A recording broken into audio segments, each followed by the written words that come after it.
ஓம் ஸ்ரீ திருச்செந்தூர் வேலவன் துணை என்னுடைய குருநாதர் தெய்வ திரு முத்தூர் ராமசாமி ஐயா அவர்கள் பாதம் பணிந்து, அர்த்தநாரீஸ்வரர் பாதம் பணிந்து, ஆஞ்சநேயர் பாதம் பணிந்து, காலபைரவர் பாதம் பணிந்து, என்னுடைய தாய் தந்தையரின் பாதம் பணிந்து, எங்களுடைய ஸ்ரீ ஈசன் ஜோதிட அறக்கட்டளை நடத்தும் 9வது மாதாந்திர கருத்தரங்கிற்கு வருகை புரிந்திருக்கும் அனைத்து நல்லுள்ளங்களுக்கும் மீண்டும் ஒரு முறை என்னுடைய நன்றியை உரித்தாக்கி,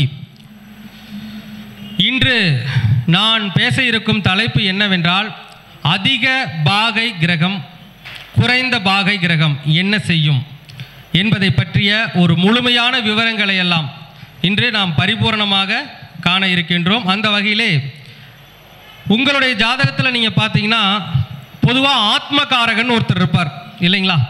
ஆத்மகாரகன் ஒருத்தர் கொடுத்துருக்குறாங்களே, ஆத்மகாரகன் யார்? இது யாராச்சும் சிந்திச்சது உண்டுங்களா? நம்முடைய ஜாதகத்தில் ஆத்மகாரகன் ஒருத்தர் கொடுத்துருக்குறாங்க, பார்த்துருக்கீங்க இல்லையா? அதில் போட்டிருப்பாங்க, நீங்கள் அந்த சேட் எடுத்தீங்கன்னா போட்டிருப்பாங்க ஆத்மகாரகன். ஆத்மகாரகன்னா யாருன்னா, உங்களுடைய ஜாதகத்தில் அதிக பாகையில் இருக்கின்ற அந்த கிரகம் தான் உங்களுடைய ஆத்மகாரகன். அப்போ உங்களுடைய வாழ்வில் நீங்கள் ஒரு உயரமான இடத்துக்கு செல்ல வேண்டும் என்றால் கண்டிப்பாக என்ன பண்ணுங்க, உங்களுடைய ஆத்மகாரகனை இயக்க வேண்டும். அப்போ நம்முடைய ஜாதகத்தில் இருக்கின்ற நம்முடைய ஆத்மகாரகன், அதாவது அதிக பாகையில் இருக்கின்ற அந்த கிரகம் ஜாதகத்தில் லக்னத்திற்கு எந்த பாவகத்திற்கு உண்டானவர், அவர் எந்த பாவகத்தில் இருக்கின்றார் என்பதை பார்த்து அந்த கிரகத்தை நீங்கள் இயக்கினீர்கள் என்றால் வாழ்வில் 100% வெற்றியை நிச்சயமாக அடைய முடியும். ஸோ நமக்கு அதுக்கு மெயினாக தெரிஞ்சிக்க வேண்டிய விஷயம் என்னன்னு பார்த்தீங்கன்னா, நம்முடைய ஜாதகத்தில் நாம் தெரிஞ்சிக்க வேண்டிய விஷயம் கிரக பலம். ஒரு லக்னத்திற்கு எந்த கிரகம் எந்த இடத்தில் இருந்தால் சுபத்தை செய்யும். ஐயா பேசுனாங்க, குரு பகவான் எல்லா லக்கணத்துக்கும் நன்மை செய்ய மாட்டாங்க. குரு பகவான் பார்த்தீங்கன்னா இருக்கிற 12 லக்கணத்தில் 6-7 லக்கணத்துக்கு தீமை தான் செய்வார். அப்படி எப்படி குரு பகவான் இருக்கிற இடமும் பார்வை செய்கிற இடமும் பலன் கொடுக்கும்? நீங்கள் எடுத்துக்கோங்க, ரிஷப லக்கணத்துக்கு குரு நல்லவருங்களா? மிதுன லக்கணத்துக்கு நல்லவரா? கன்னியா லக்கணத்துக்கு நல்லவரா? துலா லக்கணத்துக்கு நல்லவரா? தனுசு லக்கணத்துக்கு நல்லவரா? மீன லக்கணத்துக்கு நல்லவரா? மகர லக்கணத்துக்கு நல்லவரானா இல்லை. 7 லக்கணத்துக்கு அவர் நல்லவர் இல்லை. என்ன சார், தனுசு லக்கணம், மீன லக்கணம், குருவோடைய லக்கணம், அதுவே நல்லது இல்லைங்க? நல்லது இல்லை.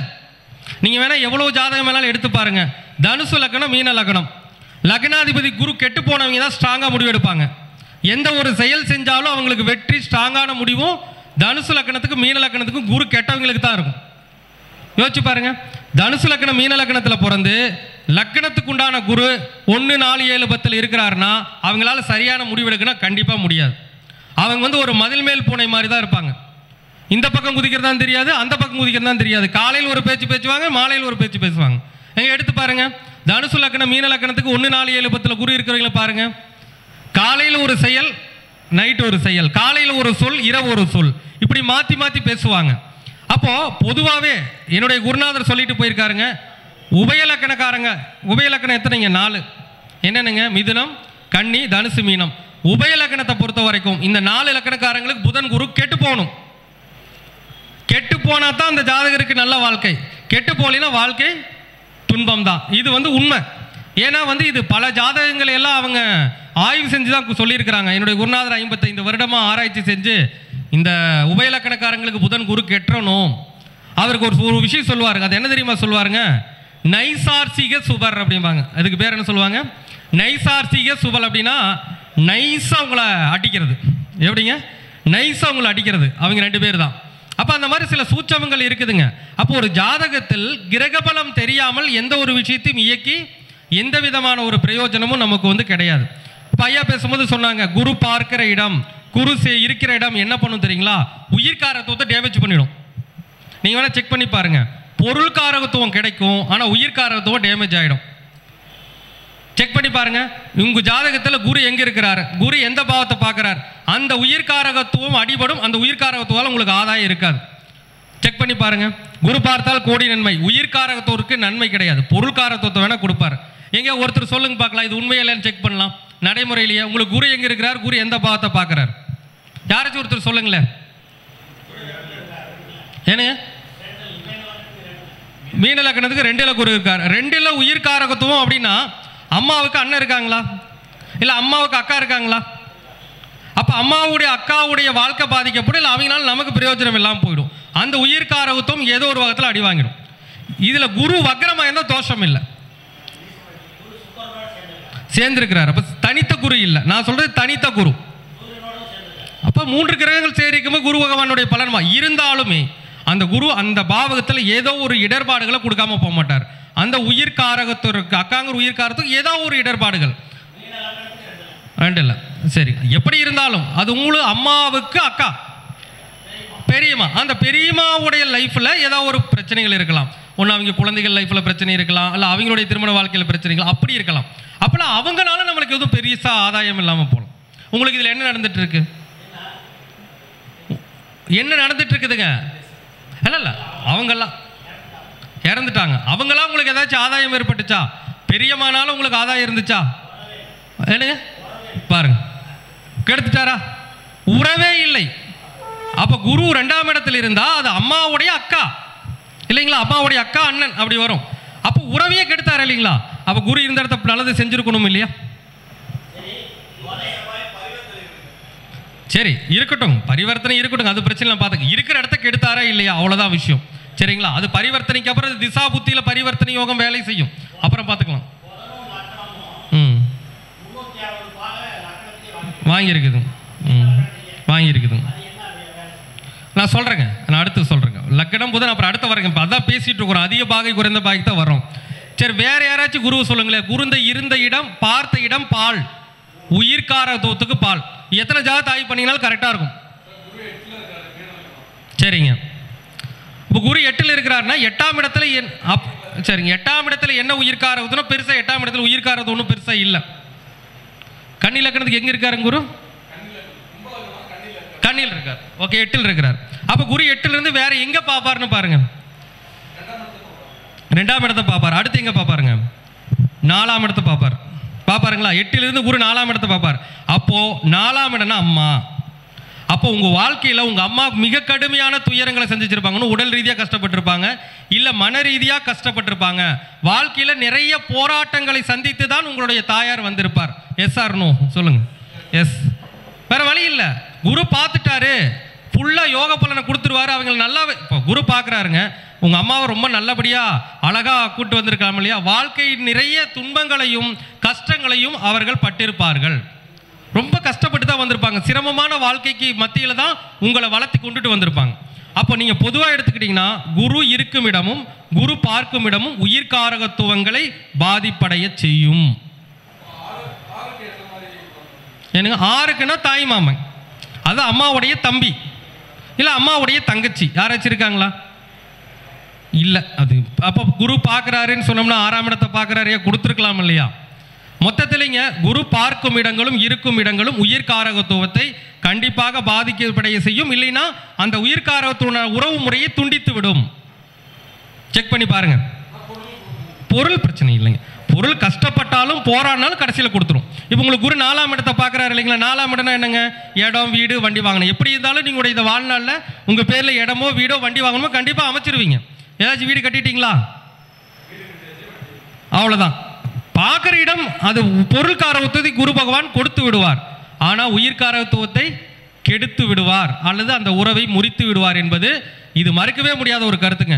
நீங்கள் ஒரு ஜாதகம் இல்லைங்க, 1000 ஜாதகங்கள் ஆய்வு பண்ணாலும் இந்த முடிவு சரியாக தான் வரும். ஒருவேளை அந்த இடத்துல குரு பகவான் வக்கர நிலையில் இருந்தாலோ, ஒரு சில நேரத்தில் குரு பகவான் ரொம்ப பலவீனமாக இருந்து பார்த்தா மட்டும்தான் தோஷம் கம்மியாகுமோ தவிர மற்றபடி எல்லாருக்கும் இந்த தோஷம் வந்து ஏற்படும். நீங்கள் சொல்லுங்க, ஐயா ஒருத்தர் சொன்னார், அதை ஒன்று சொல்லிட்டு முடிச்சுக்கலாம். என்னங்க, யாரு கூட இருந்தாலும் சரிங்க, அவர் பார்க்கிற இடத்தினுடைய உயிர்காரகத்துவம் பாதிப்படையும். ஐயாவுக்கு 3ல் இருக்குது, இளைய சகோதரருக்கு இருக்குதுங்களா? தம்பி தங்கச்சி என்ன ஆயிடுச்சுங்க? இருந்து இறந்து போயிட்டாங்க. எத்தனை வயசுல இறந்து போனாங்க? உங்களுக்கு 1 வயசு ஆகும்போது இறந்துட்டாங்களா? ஓகே, அப்போ உங்களுக்கு அப்புறம் பிறந்து 1 வயசானு இறந்துட்டாங்க. 3ல் இருக்கிற குரு ஏன் உயிரை பறித்தார்? இளைய சகோதரன் உயிர் பறிச்சிட்டார் இல்லையா? அப்போ அந்த உறவை பாதிக்கிறார் இல்லைங்களா? அப்போ குரு இருக்கிற இடம் என்ன பண்ணுதுங்க? அந்த பாவகத்தை பாதிக்குதுங்க. இப்போ குரு 3ல் இருந்து எங்கே பார்ப்பாருன்னு பாருங்க. குரு எங்கிருந்து 3ஆம் இடத்துல இருந்து எங்கே பார்ப்பாரு? முதல்ல 7ஆம் இடத்தை பார்ப்பாரு. முக்கியமான விஷயம் இது 7ஆம் இடம். 7ஆம் இடம்னா என்னங்க? மனைவி. அப்போ மனைவிக்கு ஏதாவது ஒரு தொந்தரவு உங்களால் இருந்துக்கிட்டே இருக்கும். உங்கள் ஜாதகப்படி மனைவிக்கு ஒன்று உடல் ரீதியாக பிரச்சனை இருக்கும், இல்லைன்னா ஏதாச்சும் ஒரு சொத்து ரீதியான பிரச்சனை, அல்லது ஏதாவது ஒரு பண பிரச்சனை, ஏதோ ஒரு வகையில் உங்களுடைய மனைவி துன்பப்பட்டு கொண்டே இருப்பார் இன்றளவும். சொல்லுங்க, உண்மையா இல்லைங்களா? மூணுமே இருக்கு. அப்போ குரு பார்த்து ஏங்க சார் அந்த இடத்துக்கு நன்மையை செய்யலை? மூணுமே இருக்கும். அப்போ குரு பார்த்தால் அந்த பாவகத்தை ஏதோ ரூபத்தில் பாதிக்க செய்கிறார். அடுத்து 9ஆம் இடத்தை பார்ப்பாருங்களா? 9ஆம் இடம் என்னங்க? அப்பா. பாகிஸ்தான் உயிர்காரவத்தை தானே சொல்கிறேங்க. அப்பா. அப்போ அப்பானால உங்களுக்கு பிரயோஜனம் இருக்காது, இல்லை அப்பானால பிரச்சனை தான் வந்து சேரும். அப்பா ஒன்று, அப்பா உயிர் சீக்கிரம் சின்ன வயசுலேயே கொண்டுட்டு போயிடும். எத்தனை வயசில் இருந்தாருங்க அப்பா உங்களுக்கு? 32 வயசுலேயே இறந்துட்டாங்க. அது ஓரளவு சின்ன ஆயுள் தான். அது வரைக்கும் அப்பா இருக்கிற வரைக்கும் அப்பானால நம்ம ஏதாவது ஒரு பெரிய ஆதாய சடம்னா ஒன்றும் இருக்காது. அப்போது எப்பவுமே குரு பார்வை செய்கின்ற அந்த இடங்கள் உயிர்காரகத்துவின் மூலமாக நன்மையை ஏற்படுத்துவது கிடையாது. இது ஆணித்தரமாக எந்த இடத்துல எந்த ஜாதத்தை கொடுத்தோன்னாலும் கரெக்டாக இருக்கும், செக் பண்ணி பாருங்கள். ஆனால் பொருள்காரத்துவமெல்லாம் கிடைக்கும். அது திசா புத்தியில் அடிப்படையில் கொஞ்சம் சில பேருக்கு முன்னாடியே கிடைக்கலாம், சில பேருக்கு பின்னாடி கிடைக்கலாம். இதெல்லாம் சும்மா இது அனுபவ ரீதியான உண்மை, இதெல்லாம் அனுபவ கருத்து. என்னுடைய குருநாதர் எனக்கு சொல்லிட்டு போனது. அடிக்கடி சொல்லுவாங்க, இந்த சண்டாளனப்பா குரு. என்ன சொல்லுவாங்க? குரு சண்டாளனப்பா. பார்க்குற இடம் இருக்கிற இடத்த அவன் அந்த உயிர்காரத்துவத்தை டேமேஜ் பண்ணாமல் போகவே மாட்டான் அப்படிம்பாங்க. நான் என்ன கேட்டேன்னா, என்னுடைய ஜாதத்தில் 4 குரு. எங்கள் அம்மா பிறந்தா பிடிச்சி இன்னைக்கு வரைக்கும் படு அவஸ்தை தான். ஏங்க அப்படி இருக்குது? குருனா அப்படித்தான், பார்க்குற இடமும் இருக்கிற இடமும் உயிர்காரத்துவத்தை ஒரு வழி பண்ணாமல் போக மாட்டார் அப்படிம்ப. முன்னோர்களை வாக்கு ஒரு பொய்யாகாதுங்க. அவங்க எத்தனை வருஷமாக ஆராய்ந்து ஒரு விஷயம் சொல்லியிருக்காங்க. நாம் ஆராய்ச்சி பண்ணி பார்க்கும்போது அந்த விஷயங்கள் சரியாகத்தான் வருதுங்க. சரிங்களா? சரி, ஓகே.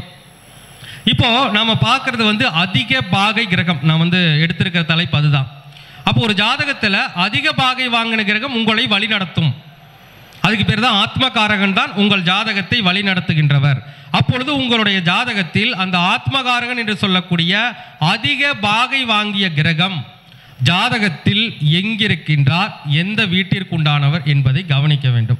உதாரணமாக நான் சொல்கிறேங்க, செக் பண்ணிக்கோங்க. இந்த அதிக பாகை வாங்கின கிரகமே உங்களை வாழ்க்கையில் உயர்த்துரும். ஒரு லக்னம் சொல்கிறேங்க. உதாரணமாக ஒரு கடக லக்னம்னு வச்சுக்கோங்க. என்னங்க?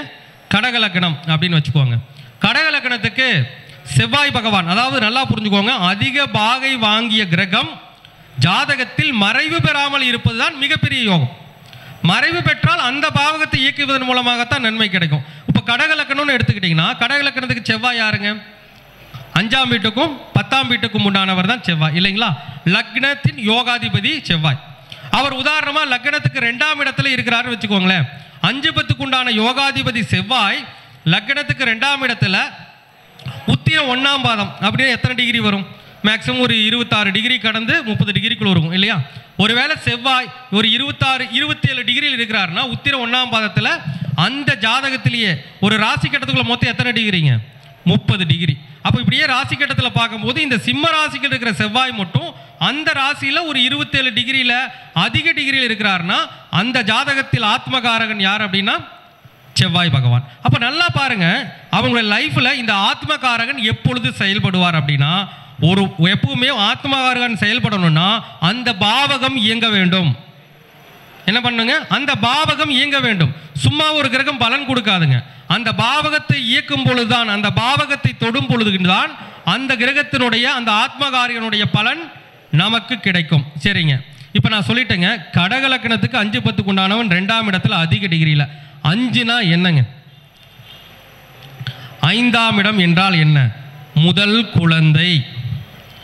அப்போ அந்த ஜாதகருக்கு லைஃப்பில் பாருங்க, முதல் குழந்தை பிறந்த உடனேயே 10ஆம் இடம் ஆக்டிவேட் ஆக ஆரம்பிச்சிருங்க. 10ஆம் இடம்னா என்னங்க? தொழில். அந்த ஜாதகர் தொழிலின் மூலமாக ஒரு மிகப்பெரிய உயர்வை அடைவார் என்பது நிதர்சனமான உண்மை. நீங்களாம் பாருங்க, எந்த ஜாதகத்தை எடுத்து பாருங்க, கடக லக்னத்துக்கு செவ்வாய் 2ஆம் இடத்துல அதிக டிகிரியில் இருக்கிறார்னா அந்த ஜாதகருக்கு குழந்தை பிறந்த உடனேயுமே அவர் அறியாமலேயே அவருக்கு ஒரு சொந்த தொழில் அமையும். அந்த தொழிலின் மூலமாக ஒரு மிகப்பெரிய அபிவிருத்தியை அவர் அடைவார். அது பண்ணணுங்க. சரி, வேற என்னெல்லாம் பண்ணலாம் அப்படின்னா, அதிக பாகை வாங்கிய கிரகத்தை எப்படி இயக்குவது? இப்போ நம்ம குழந்தை பிறந்துருச்சு, நாம் தொழில் வருது, அதெல்லாம் இயக்கம். நாம் எப்படி இயக்கிறது அப்படின்னா, 5ஆம் இடம்னா என்னங்க? குலதெய்வ அனுகிரகம். இல்லைங்களா? 5ஆம் இடம் குலதெய்வ அனுகிரகம். அப்போ அதிக டிகிரி வாங்கின கிரகத்தை இயக்கணும்னா நீங்கள் அடிக்கடி என்ன பண்ணணுங்க? குலதெய்வ வழிபாட்டை செய்ய வேண்டும். குலதெய்வ வழிபாட்டை செய்ய வேண்டும். அதே மாதிரி எப்பவுமே அதிக பாகி வாங்கி கிரகத்தை வீக்காக்கக்கூடாது. வீக்காக்கக்கூடாதுன்னா என்னங்க? 10ஆம் அதிபதி அவர் தானே. 10ஆம் இடம்னா யாருங்க? ஒரு ஜாதகத்தில் உயிர் காரகத்துவத்தில் என்ன வரும்? மாமியார் இல்லைங்களா? ஒரு கடகலக்கணக்காரங்க 5-10க்கு உண்டான செவ்வாய் 2ஆம் இடத்துல அதிக இருக்கார். மாமியார் இல்லாத வீட்டில் கல்யாணம் முடிச்சிங்கன்னா அதிக பாய்க்கிறதுக்கு வேலை செய்யுமா? சொல்லுங்க. மாமியார் இருக்கிற வீட்டில் கல்யாணம் பண்ணணும். அப்போ நான் எனக்கு வந்து அதிக பாகையில் இருக்குது, அதிக பாகை கிரகம் இருக்குன்னு சொல்லிட்டுங்க நீங்கள் பாட்டுக்கு மாமியார் இல்லாத வீட்டில் கல்யாணம் முடிச்சிட்டிங்கன்னா அந்த கிரகம் தன்னுடைய பலனை கொடுப்பதற்கு தயாராகாது. அப்போ ஒரு ஜாதகத்தில் அதிக பாகை வாங்கிய கிரகத்தினுடைய பாவகங்களையும் இயக்க வேண்டும். அப்போ 5-10க்கு உண்டானவர் செவ்வாய் அதிக பாகையில் இருக்கிறார். அப்போ செவ்வாய்க்கு வேற எல்லாம் எப்படி இயக்கலாம் அப்படின்னா செவ்வாயுடைய வைப்ரேஷன் இருக்கக்கூடிய ஸ்தலங்களுக்கு சென்று வரலாம். அப்போ செவ்வாயுடைய வைப்ரேஷன் எந்த ஸ்தலத்தில் இருக்குதுங்க? பழனிமலை முருகன் கோவில் இருக்கு. அப்போ பழனிமலை முருகன் கோவிலுக்கு அவ்வப்போது சென்று வருவது அவருக்கு யோகத்தை ஏற்படுத்தும். வேறு எப்படி செவ்வாய் இயக்கலாம்? உணவுன்னு எடுத்துக்கிட்டோம்னா 2ஆம் இடத்துல தான் இருக்காருங்க. அப்போ உணவுன்னு எடுத்துக்கிட்டோம்னா செவ்வாய்க்கான உணவு என்னதுங்க?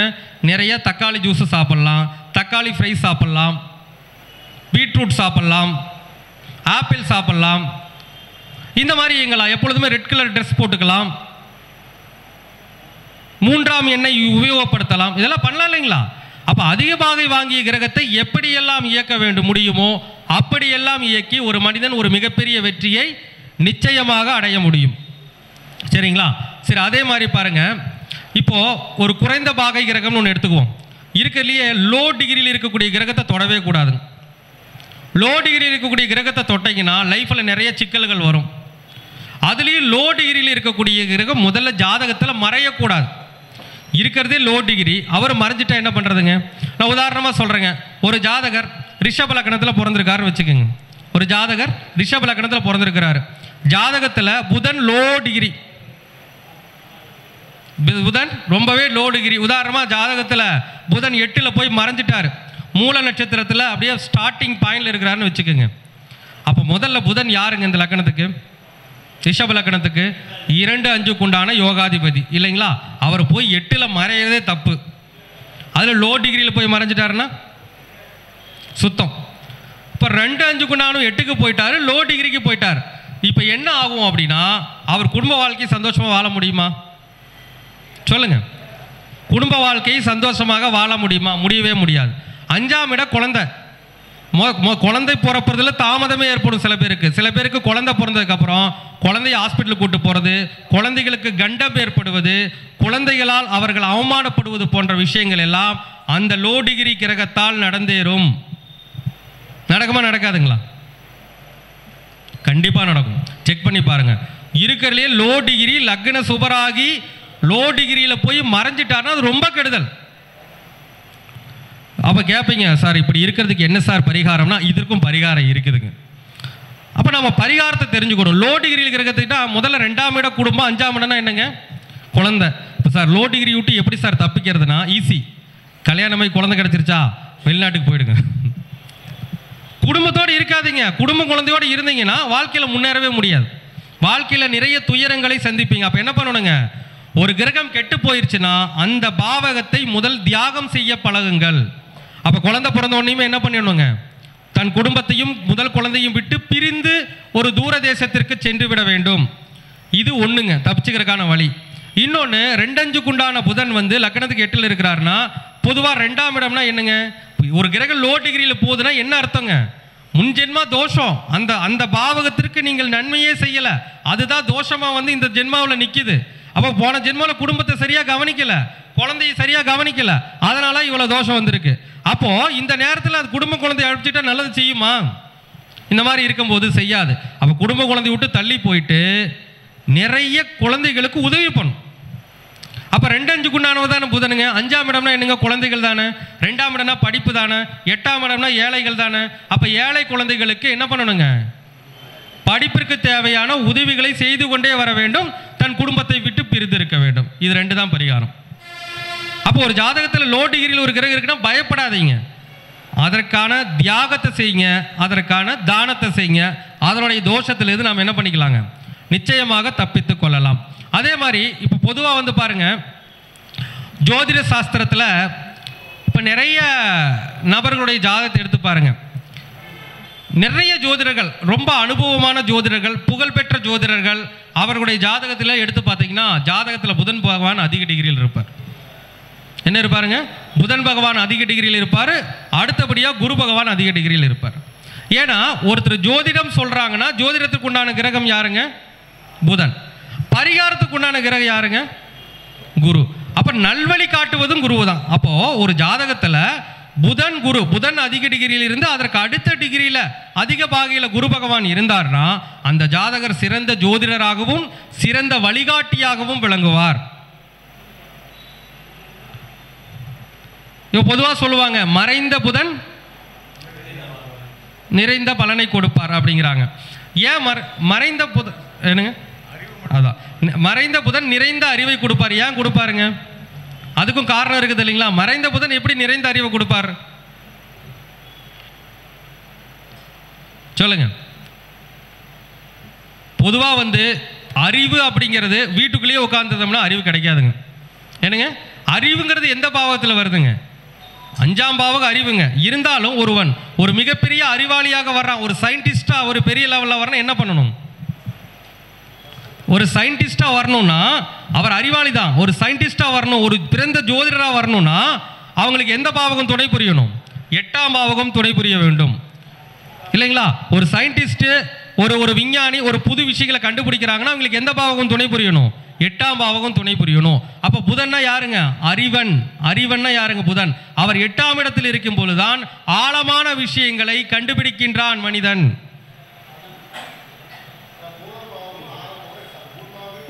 பயன்படும். அப்போ அதே மாதிரி 5ஆம் அதிபதி 12ல் இருக்கிறாங்க அப்படின்னா, இப்போ புதன் 12ல் இருக்கிறாருன்னா 12ஆம் இடம்னா என்னதுன்னா வெளி உலகத்தினுடைய தொடர்பு இல்லைங்களா?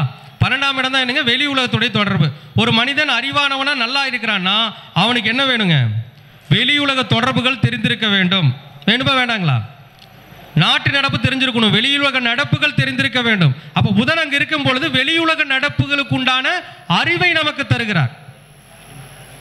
அப்போ புதன் எங்கிருந்தாலும் அந்த இடத்துல என்ன பண்றாருங்க, தன்னுடைய அறிவை பயன்படுத்துகிறார். அதனாலதான் என்னங்க, புதனுக்கு மறைந்த புதன் நிறைந்த அறிவை தருவார் அப்படின்னு சொல்லுவாங்க.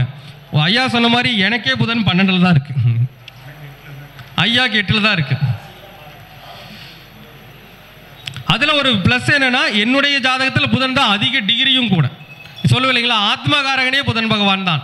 அப்போ நம்ம இந்த இடத்துல ஒரு மீட்டிங் வச்சு நடத்துகிறோம், ஒரு தலைமை தாங்கி நடத்துகிறோம்னா அதற்கு காரணம் கூட இந்த புதன் பகவானுடைய கொடுப்பினை தான்.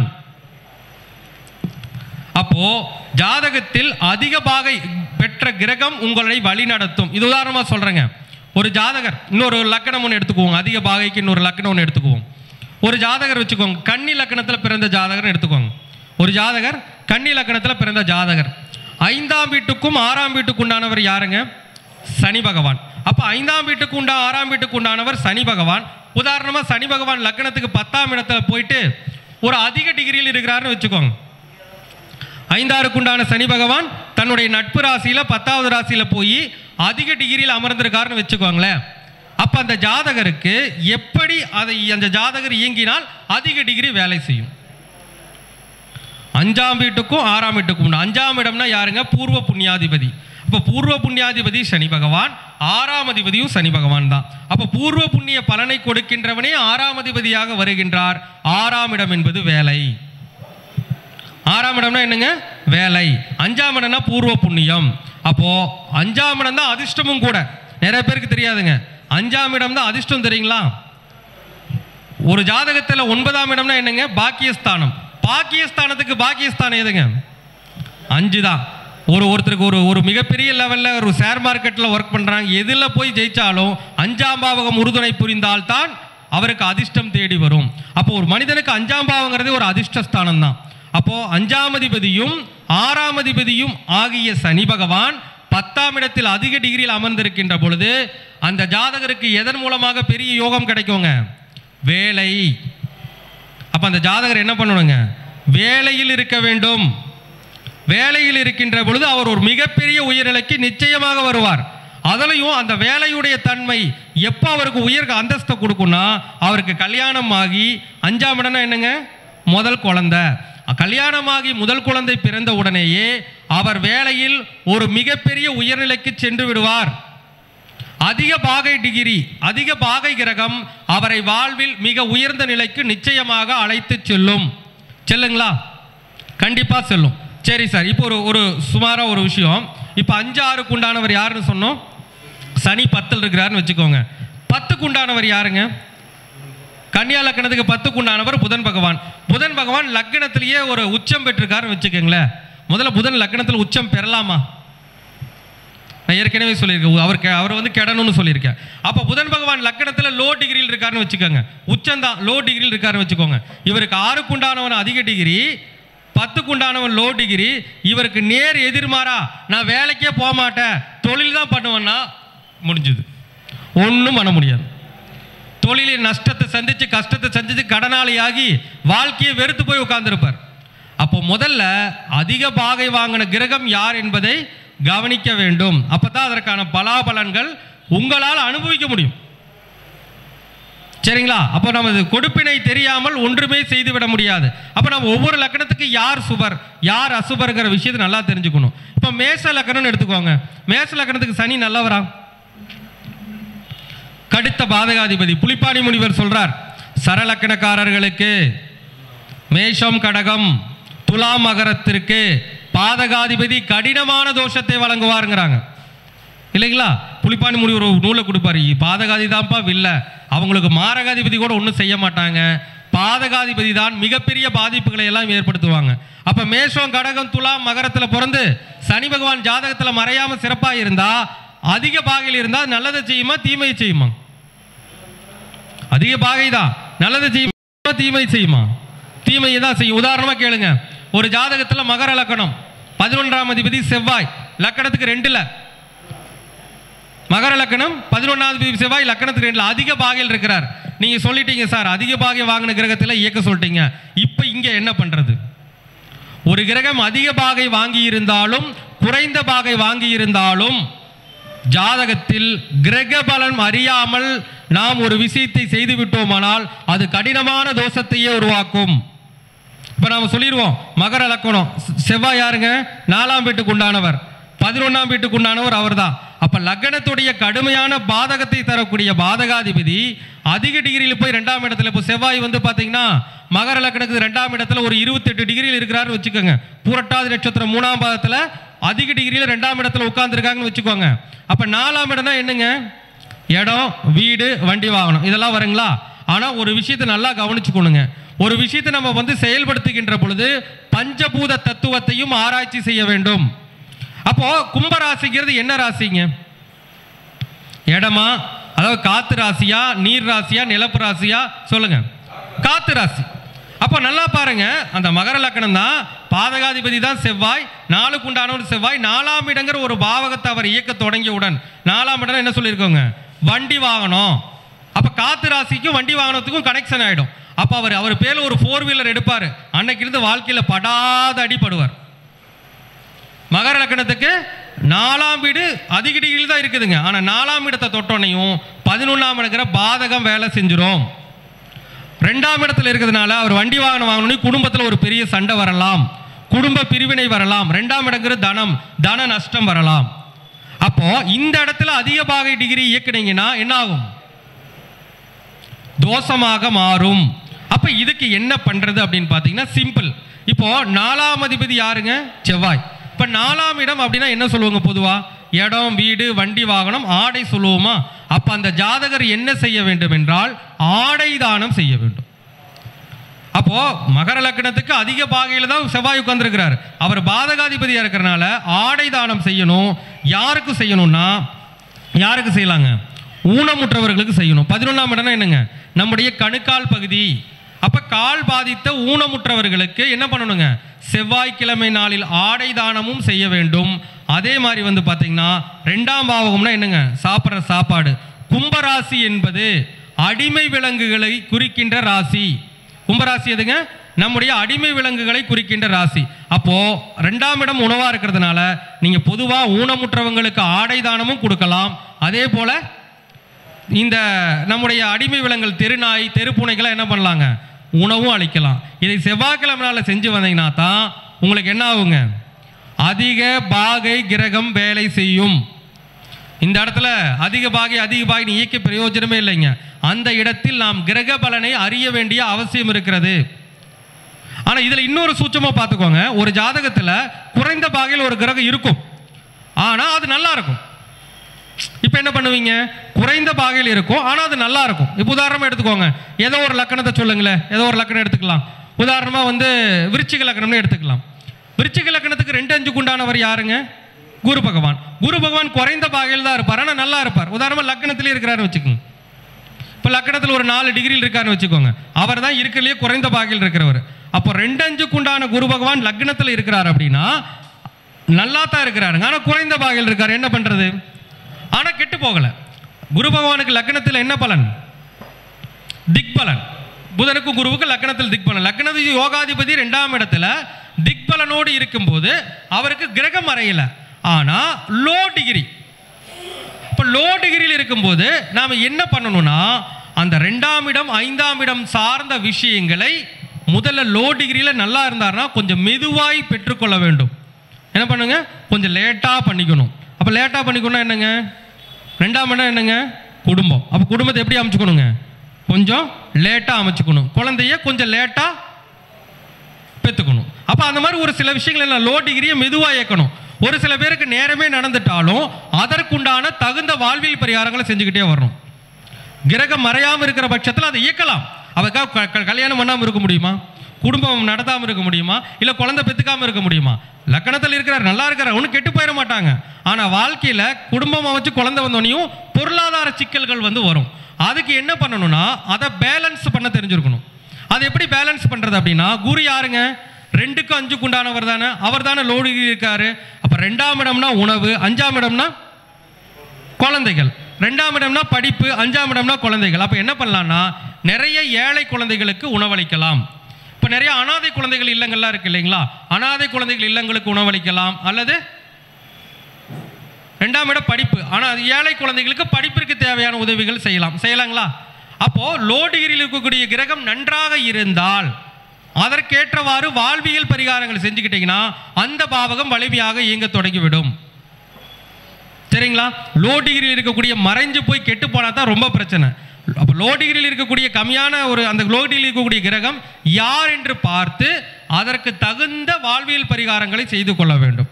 அப்போ மறைஞ்சு போய் கெட்டு போயிட்டாருன்னா பேலன்ஸ் தான் பண்ண முடியும். எப்படிங்க, ஒரு ஜாதகத்தில் நல்ல லக்ன சுபர் யோகாதிபதியானவர் 8, 6, 8, 12 மறைஞ்சு கெட்டு போயிட்டார் அப்படின்னா அதை பேலன்ஸ் பண்ணிக்கலாம். ஆனால் கிரகம் வலுத்திருந்துன்னு வச்சுக்கோங்களேன், லக்ன சுபராகி லோ டிகிரியில் இருந்துன்னா வாழ்வியல் பரிகாரங்கள் நீங்கள் செய்யும் போது அதற்கான யோக பலன்களை நீங்கள் அனுபவிக்கலாம். சரிங்களா? அப்போ அதிக பாகை குறைந்த பாகை என்பதை கிரக பலத்தை வைத்து முடிவு செய்து இந்த கிரகம் இவருக்கு இப்படிப்பட்ட பலன்கள் தான் கொடுக்கும் என்பதை நிச்சயமாக நம்மால் நிர்ணயம் செய்து கொள்ள முடியும். சரிங்களா? சரிங்க சார், உங்களுடைய கேள்விகள் யாராச்சும் இருந்தால் தாராளமாக கேட்கலாம். சார், எனக்கு அதிக பாகை கிரகம் குறைந்த பாகை கிரகம் எப்படி வேலை செய்யுது லைஃப்பில், எனக்கு இப்படி வேலை செஞ்சிட்ருக்கு அப்படின்னு உங்கள் சந்தேகம் இருந்தால் தாராளமாக கேட்கலாம். அதற்கு ஏதாச்சும் தோஷமாக இருந்தால் வாழ்வியல் பரிகாரங்களையும் நான் தாராளமாக சொல்கிறேங்க. யாராச்சும் கேட்க விரும்புகிறீங்களா? ஓகே, இப்போ ஐயா சொல்லியிருக்காங்க ரிஷப லக்னம், லக்னாதிபதி 6ஆம் அதிபதி 8க்கு போயிட்டாரு, லோ டிகிரியில் இருக்கிறார். இப்போ இதில் 2 விஷயம் முதல்ல தெரிஞ்சுக்கணுங்க. முதல்ல அவர் கெட்டு போயிட்டார், லோ டிகிரியில் இருக்கக்கூடிய கிரகம் கெட்டு போயிட்டார். அவர் லக்னாதிபதியாகவும் இருக்கிறாரு, 6ஆம் அதிபதியாகவும் இருக்கிறார். முதல் விஷயம், இந்த கிரகம் லோ டிகிரிக்கு போச்சுன்னா எந்த வேலைக்கு போனாலும் நிலைக்க முடியாது. எப்படிங்க, வேலைக்கு போய் சம்பாதிக்க முடியாது. எந்த வேலைக்கு போனாலும் சொல்லுவாங்க இல்லையா, கருப்புச்சாமி கிட்ட 10 நாள் இருந்தால் குப்புச்சாமி கிட்ட 10 நாள் இருந்த மாதிரியும் எந்த வேலைக்கு போனாலும் வேலையில் நிலைத்து நின்று சம்பாதிக்க முடியாது. வேலைக்கு போனால் ஒரு பிரச்சனை வந்துடும், ஒன்று சண்டை போட்டுக்குவார், ஏதோ ஒன்று பண்ணிக்குவார். வேலையில் இருந்து பெரிய லெவலில் சாதிக்க முடியாது. இது முதல் கருத்து. சரிங்களா? அடுத்து லக்னாதிபதி அவர் தானே, லக்னாதிபதியே சுக்கரன் தானே. வாழ்க்கையில் நிறைய விஷயங்கள் செய்வாருங்க. லக்கணம் தான் ஒரு மனிதனுடைய செயல். ஒரு மனிதனுடைய செயல் எங்கிருந்து தொடங்குதுங்க, லக்னத்தில் இருந்தும் லக்னாதிபதி தான் செயலுக்கானவர். அப்போ ஒரு லக்னாதிபதி 8ல் இருக்கும்போது வாழ்க்கையில் நிறைய செஞ்சு பார்ப்பார். என்ன பண்ணுவாருங்க? வாழ்க்கையில் நிறைய வேலை செய்வார். அந்த செய்யறக்கான வேலைக்கான பலன் இருக்கும்னா ரொம்ப ரொம்ப கஷ்டமா இருக்கும். அப்போ இதுதான் அவருடைய அந்த லோ டிகிரி ஏற்படுத்தக்கூடிய தோஷம். ஓகேங்களா? இது கண்டிப்பாக அவருடைய வாழ்க்கையில் நடக்கும். இந்த தோஷம் அவருக்கு வராமல் இருக்கணும் என்றால் அவர் என்ன பண்ணியிருக்கணும்னா, லக்னம் 6, 8 இதை கனெக்ட் பண்ணால் என்னங்க, 6, 8னாவே என்னங்க, தீராத வியாதி. 6ஆம் இடம் 8ஆம் இருந்ததுன்னா தீராத வியாதி. நிறைய ஏழை நபர்களுக்கு மருத்துவ உதவி செய்ய வேண்டும். என்ன பண்ணணுங்க? 6, 8னாவே மருத்துவ உதவி. அப்போ இயலாதவங்களுக்கு என்ன பண்ணணுங்க? அவ்வப்போது மருத்துவ உதவிகள் செய்துக்கிட்டே இருக்கணும். அப்போ தீராத வியாதினா யாருங்க? Cancer patient. இப்போ லக்னங்கிறது தலையாகவும் வருதுங்களா? அப்போ என்ன பண்ணணுங்க? மூளை சம்பந்தமான மூளை வளர்ச்சி குன்றியவர்கள், அவர்களும் ஒரு தீராத வியாதி உள்ளவர்கள் தானே. அப்போ மூளை வளர்ச்சி குன்றிய நபர்களுக்கு என்ன பண்ணணுங்க? அடிக்கடி ஏதாச்சும் ஒரு உதவி. சுக்கரனே எடுத்துக்கோங்க. சுக்கரனை எடுத்துக்கலாம், ட்ரெஸ்ன்னு எடுத்துக்கலாமா? அந்த கிரகத்தினுடைய காரகத்துவத்தை எடுங்க. சுக்கரனை ட்ரெஸ்ன்னு எடுத்துக்கலாம், சுக்கரனை ஸ்வீட்னு எடுத்துக்கலாம். அப்போ இந்த மாதிரி மன வளர்ச்சி குன்றிய ஆசிரமங்களுக்கு என்ன பண்ணலாங்க? முடிந்தால் ட்ரெஸ் தானம் கொடுங்க, இல்லைன்னா ஸ்வீட் தானம் கொடுங்க. இதை செய்ய வேண்டும். அப்புறம் இன்னொரு விஷயம் சொல்றேங்க, லக்னாதிபதி லோ டிகிரிக்கு போனதுனால 19 அவர் செயல்பாடு வீக் ஆகும் இல்லைங்களா? இப்போ லக்னாதிபதி 8க்கு போயிட்டாலும் அடிக்கடி மொட்டை அடிச்சுக்கலாம். வேற என்ன பண்றதுங்க? கெட்டு போனவரை கெடுத்து தான் பலன் கொடுக்க முடியும். சில நேரத்தில் அதான் பண்ண முடியும். அப்ப லைஃப்ல இந்த மாதிரி விஷயங்கள் எல்லாம் அவர் லைஃப்ல நடக்கும். அந்த லோ டிகிரி அந்த அளவுக்கு பாதிப்பை ஏற்படுத்தும். சரிங்களா? யார் ஜாதகம் இது? உங்க ஜாதகம் தானா?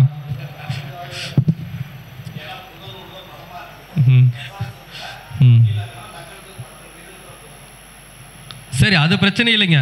இப்போ வாழ்க்கையில் நாம ஜெயிக்கணும்னா, நீங்கள் வாழ்க்கையில் இது வரைக்கும் எத்தனையோ கடந்து வந்திருப்பீங்க.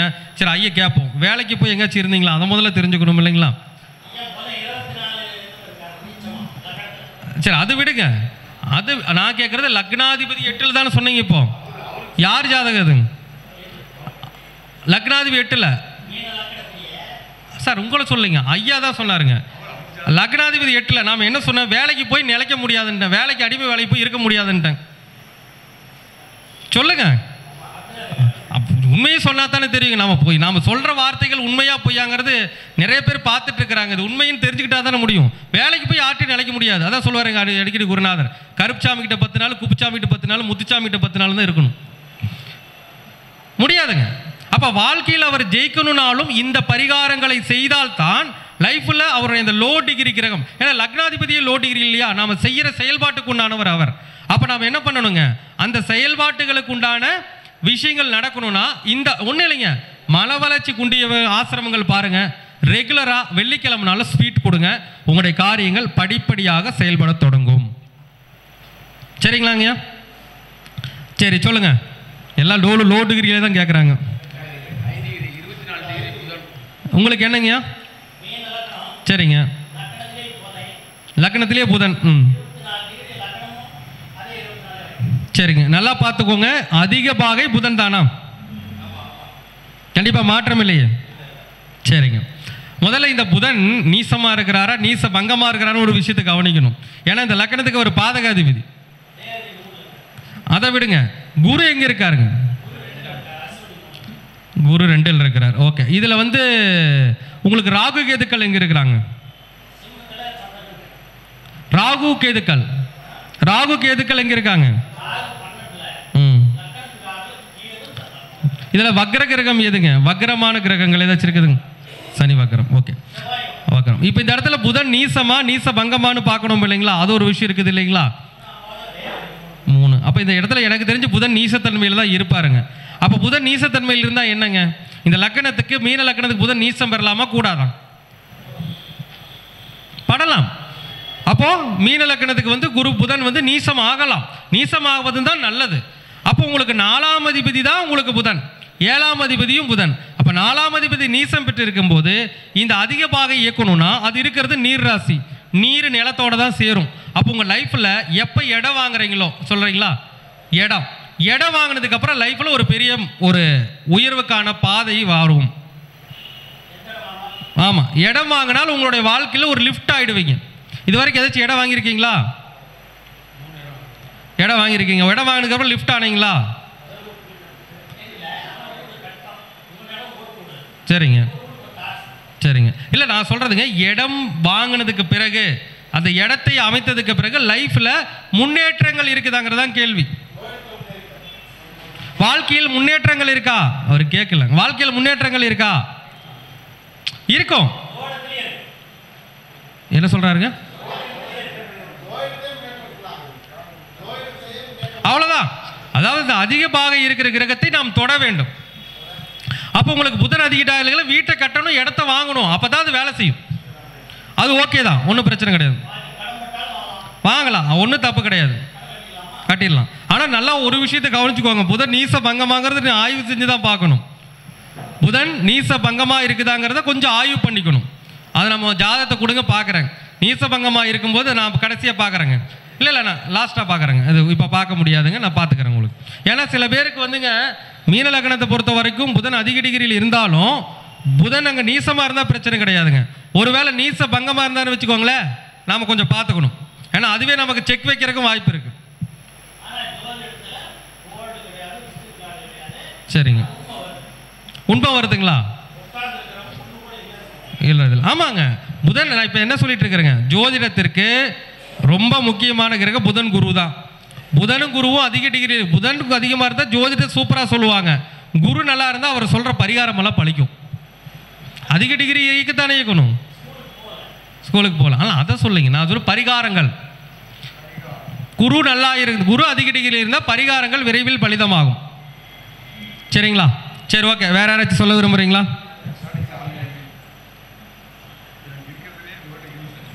ஐயாவுக்கு வந்து இருக்கிறதுலே லோ டிகிரி சனியாமா ஐயாவே கேட்குறாங்க. இப்போ நாம் அதற்கான விஷயங்களை சொல்லலைங்க. ஐயா லக்கணம் சொன்னாங்கன்னா பரவாயில்ல. கும்ப லக்கணம் சனி எந்த இடத்துல லோ டிகிரிங்க? ஓகே, அப்போது கும்ப லக்கணத்தில் பிறந்து லக்னாதிபதி போய் என்ன ஆயிடுறாருங்க, விருச்சிகத்தில் போய் லோ டிகிரிக்கு வந்து போயிடுறாரு இல்லைங்களா? அப்போ நாம் இங்கே ஒரு விஷயத்தை கவனிக்கணும். இப்போ லக்னாதிபதி தான் 10ல் போய் லோ டிகிரிக்கு போகிறார் இல்லைங்களா? அப்போ லக்னம்னா என்னங்க, ஒரு மனிதனுடைய செயல்பாடு தானே. ஒரு மனிதன் இயக்கமே லக்னாதிபதி தானே கொடுக்குறாரு. அப்போ லக்னாதிபதி 10ல் இருக்கும்போது நமக்கு என்ன நடக்கும்? வாழ்க்கையில் தொழில் இல்லைங்க, லக்னங்கிறது செயல். அதாவது நம்ம எந்த ஒரு காரியத்தை எடுத்து செஞ்சாலும் அந்த காரியத்திற்கான பலாபலன் கம்மியாக கிடைக்கும். அதாவது வந்து பார்த்தீங்கன்னா நம்ம போடுற எஃபெக்ட் ஜாஸ்தியாக இருக்கும். எப்படிங்க? நம்ம போடுற எஃபெக்ட் ரொம்ப ஜாஸ்தியாக இருக்கும், ரொம்ப அதிகமாக எஃபெக்ட் போடுவோம். ஆனால் கிடைக்கிற பலன்கள் என்னவா கிடைக்கும்? நமக்கு கொஞ்சம் லோவாக கிடைச்சிக்கிட்டு இருக்கும். அதுதான் இந்த லக்னாதிபதி. ஆனால் கெட்டு போகலை, நல்லா புரிஞ்சுக்கோங்க. லக்னாதிபதி 10ல் தான் இருக்கிறாரு, லோ டிகிரியில் இருக்கிற, கெட்டு போகலை. வாழ்க்கையில் கீழே எல்லாம் ரொம்ப போயிட மாட்டாங்க, ஆனால் வாழ்க்கையில் ரொம்ப கஷ்டப்படுவாங்க, பலாபலன் கம்மியாக கிடைச்சிக்கிட்டு இருக்கும். அப்போ இதுக்கு என்ன பண்ணணும் அப்படின்னா, அந்த ஜாதகர் லக்னாதிபதி தானே லோ டிகிரியில் போயிட்டாரு. இப்போ லக்ன சார்ந்த தொழில் பண்ணுறவங்க யாரு? முடிவெட்டுறவங்க. லக்னாதிபதி தானே லோ டிகிரி, அப்போ முடிவெட்டுறவங்க அந்த நம்ம ஊரில் தேடி பிடிக்கணும். ரொம்ப கஷ்டப்படுவாங்க, ரொம்ப முடிவெட்டுறவங்களா இருப்பாங்க. அந்த நாவீதர்கள் தான் முடிவெட்டுறவங்களா இருப்பாங்க, ரொம்ப கஷ்டப்படுவாங்க. அவங்கள போய் பார்த்து பிடிச்சி அவங்களுக்கு உதவி பண்ணணும். அது எத்தனாவது டிகிரியில் போய் 10வது ராசி. அப்போ அந்த நாவீதர்களே வந்து கர்ம காரியம் பண்ணுவாங்க, பார்த்துருக்கீங்களா? நம்ம ஊரில் நாவீதர்கள் ஒருத்தர் இறந்துட்டாங்க அப்படின்னா அந்த சடங்குகள்லாம் பண்ணுறதுக்கெல்லாம் அவங்க தான் வந்து பண்ணுவாங்க. நம்ம ஊர் சைடில் அவங்களுக்கே தெரியும். அந்த மாதிரி நாவீதர்களை போய் பிடிச்சி அவங்களுக்கு நிறைய உதவிகள் செய்கின்ற பொழுது என்ன ஆகுங்க, அந்த லோ டிகிரி கிரகம் தனக்கான யோக பலனை கொடுக்க தொடங்கிடும். சரிங்களா? ஐயா இந்த மாதிரி ஏதாச்சும் உதவி செஞ்சுருக்கீங்களா? இந்த மாதிரி உதவி செஞ்சுருக்கீங்களா? அந்த நான் சொல்ல நபர்களுக்கு செஞ்சுருக்கீங்களா? ஐயா செஞ்சதுக்கப்புறம் ஐயாவுக்கு எப்படிப்பட்ட பலன் நடந்ததுன்னு ஐயா தான் இங்கே சொல்லணும். சரிங்க.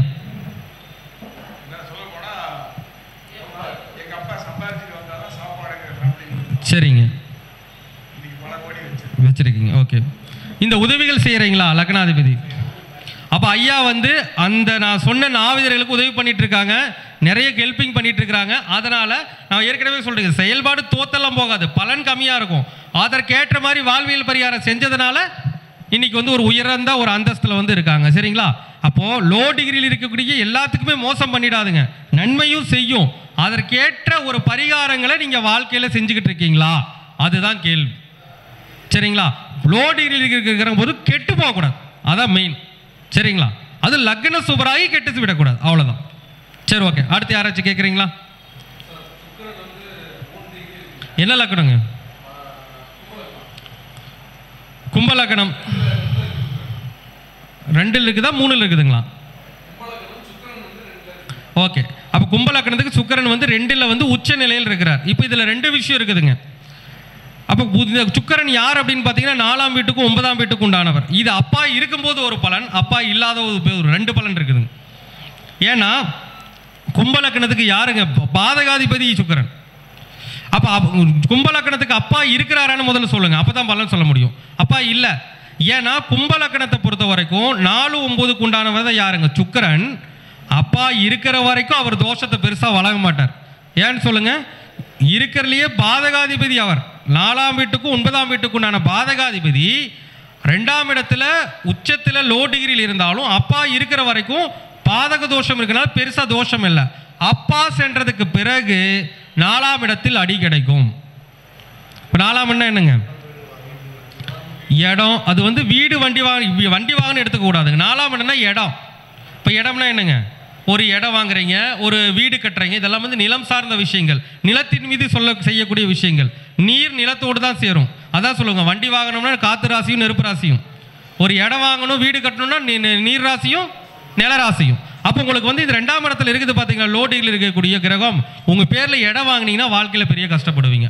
நான் சொல்கிறது அப்பா காலத்திற்கு பிறகு இவர் பெயரில் வீட்டை அமைத்து கொண்டால் வாழ்க்கையில் பிரச்சனைகள் வரும் அப்படிங்கிறதா. ஆனால் நல்லா புரிஞ்சுக்கோங்க, கிரகம் கெட்டு போகல. இங்கேயும் சொல்கிறேன், கிரகம் கெட்டு போகல, ஆனால் லோ டிகிரியில் இருக்குது. அப்போ நீங்கள் 4ஆம் இடம் இவங்க பேரில் இடம் வீடு அமைச்சுக்கலாம். ஆனாலும் கூட அதற்கேற்ற வாழ்வியல் பரிகாரங்களை செய்ய வேண்டும். இப்போ 4ஆம் இடம்னா என்னங்க? ஆடை. 9ஆம் இடம்னா தானம். நிறைய ஆடை தானம் செஞ்சுட்டு வந்திருந்தால் ஏழை எளிமைகளுக்கு ஆடை தானம் செய்கின்ற பொழுது இந்த லோ டிகிரி தோஷத்தை ஏற்படுத்தாது. ஏதாச்சும் செஞ்சிருக்கீங்களா? யார் ஜாதகம்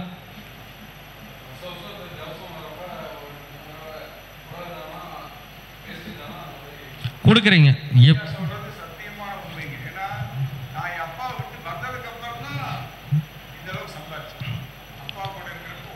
கும்பலக்கடக்காரங்க அப்பா கூட இருக்கிற வரைக்கும் சிறப்பு இல்லை. அதில் சுக்கிரன் எங்கே இருக்காருன்னு பார்க்கணுங்க. உங்களுக்கு ஐயா 6ல் இருக்கிறார். அப்போ கரெக்டாக தானே போச்சுங்க. இப்போ வாழ்க்கையில் அப்பா விட்டு வெளியே வந்ததுக்கப்புறம் தான் இந்த லக்கணக்காரங்க ஒரு பெரிய மேன்மையை அடைய முடியும். உங்களுக்கு 2ல் இருந்தாலும் நான் சொல்கிறது என்னென்னா, இப்போ 2ல் இருந்தாலும் நீங்கள் இடம் வீட்டை அமைச்சிக்கலாம் தான். இது வந்து அமையாதுன்னு சொல்ல முடியாது. லோ டிகிரி இருக்க கொடுக்கும். ஆனால் கொடுத்துட்டு அந்த சரியான பரிகாரங்களை பண்ணலைன்னா அதுவே பிரச்சனையும் உருவாக்கும்.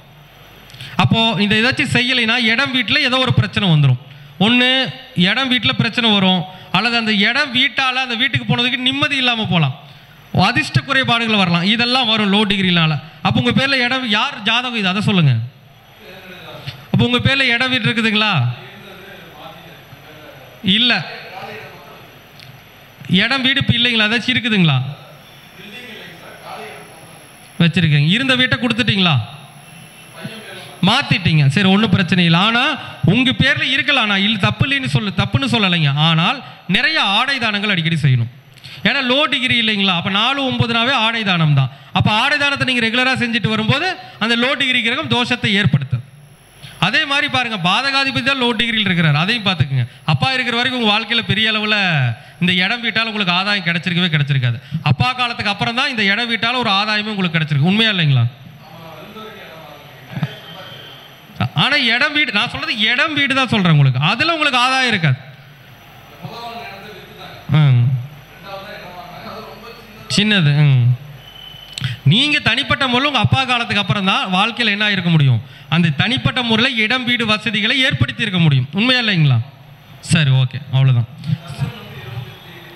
அதிக டிகிரி. அப்போ உங்கள் லக்கணம் என்னதுங்க? கும்ப லக்கணம். 6ஆம் அதிபதி எங்கே இருக்கிறாருங்க? 6ஆம் அதிபதி வளர்பிறையா தேய்பிறையா? அவ்வளோதான். 6ஆம் அதிபதி 4ல் உச்சம், அதிக டிகிரி அவர் தான். 2 விஷயம். ஒன்று, நீங்கள் வேலையில் இருக்கணும்.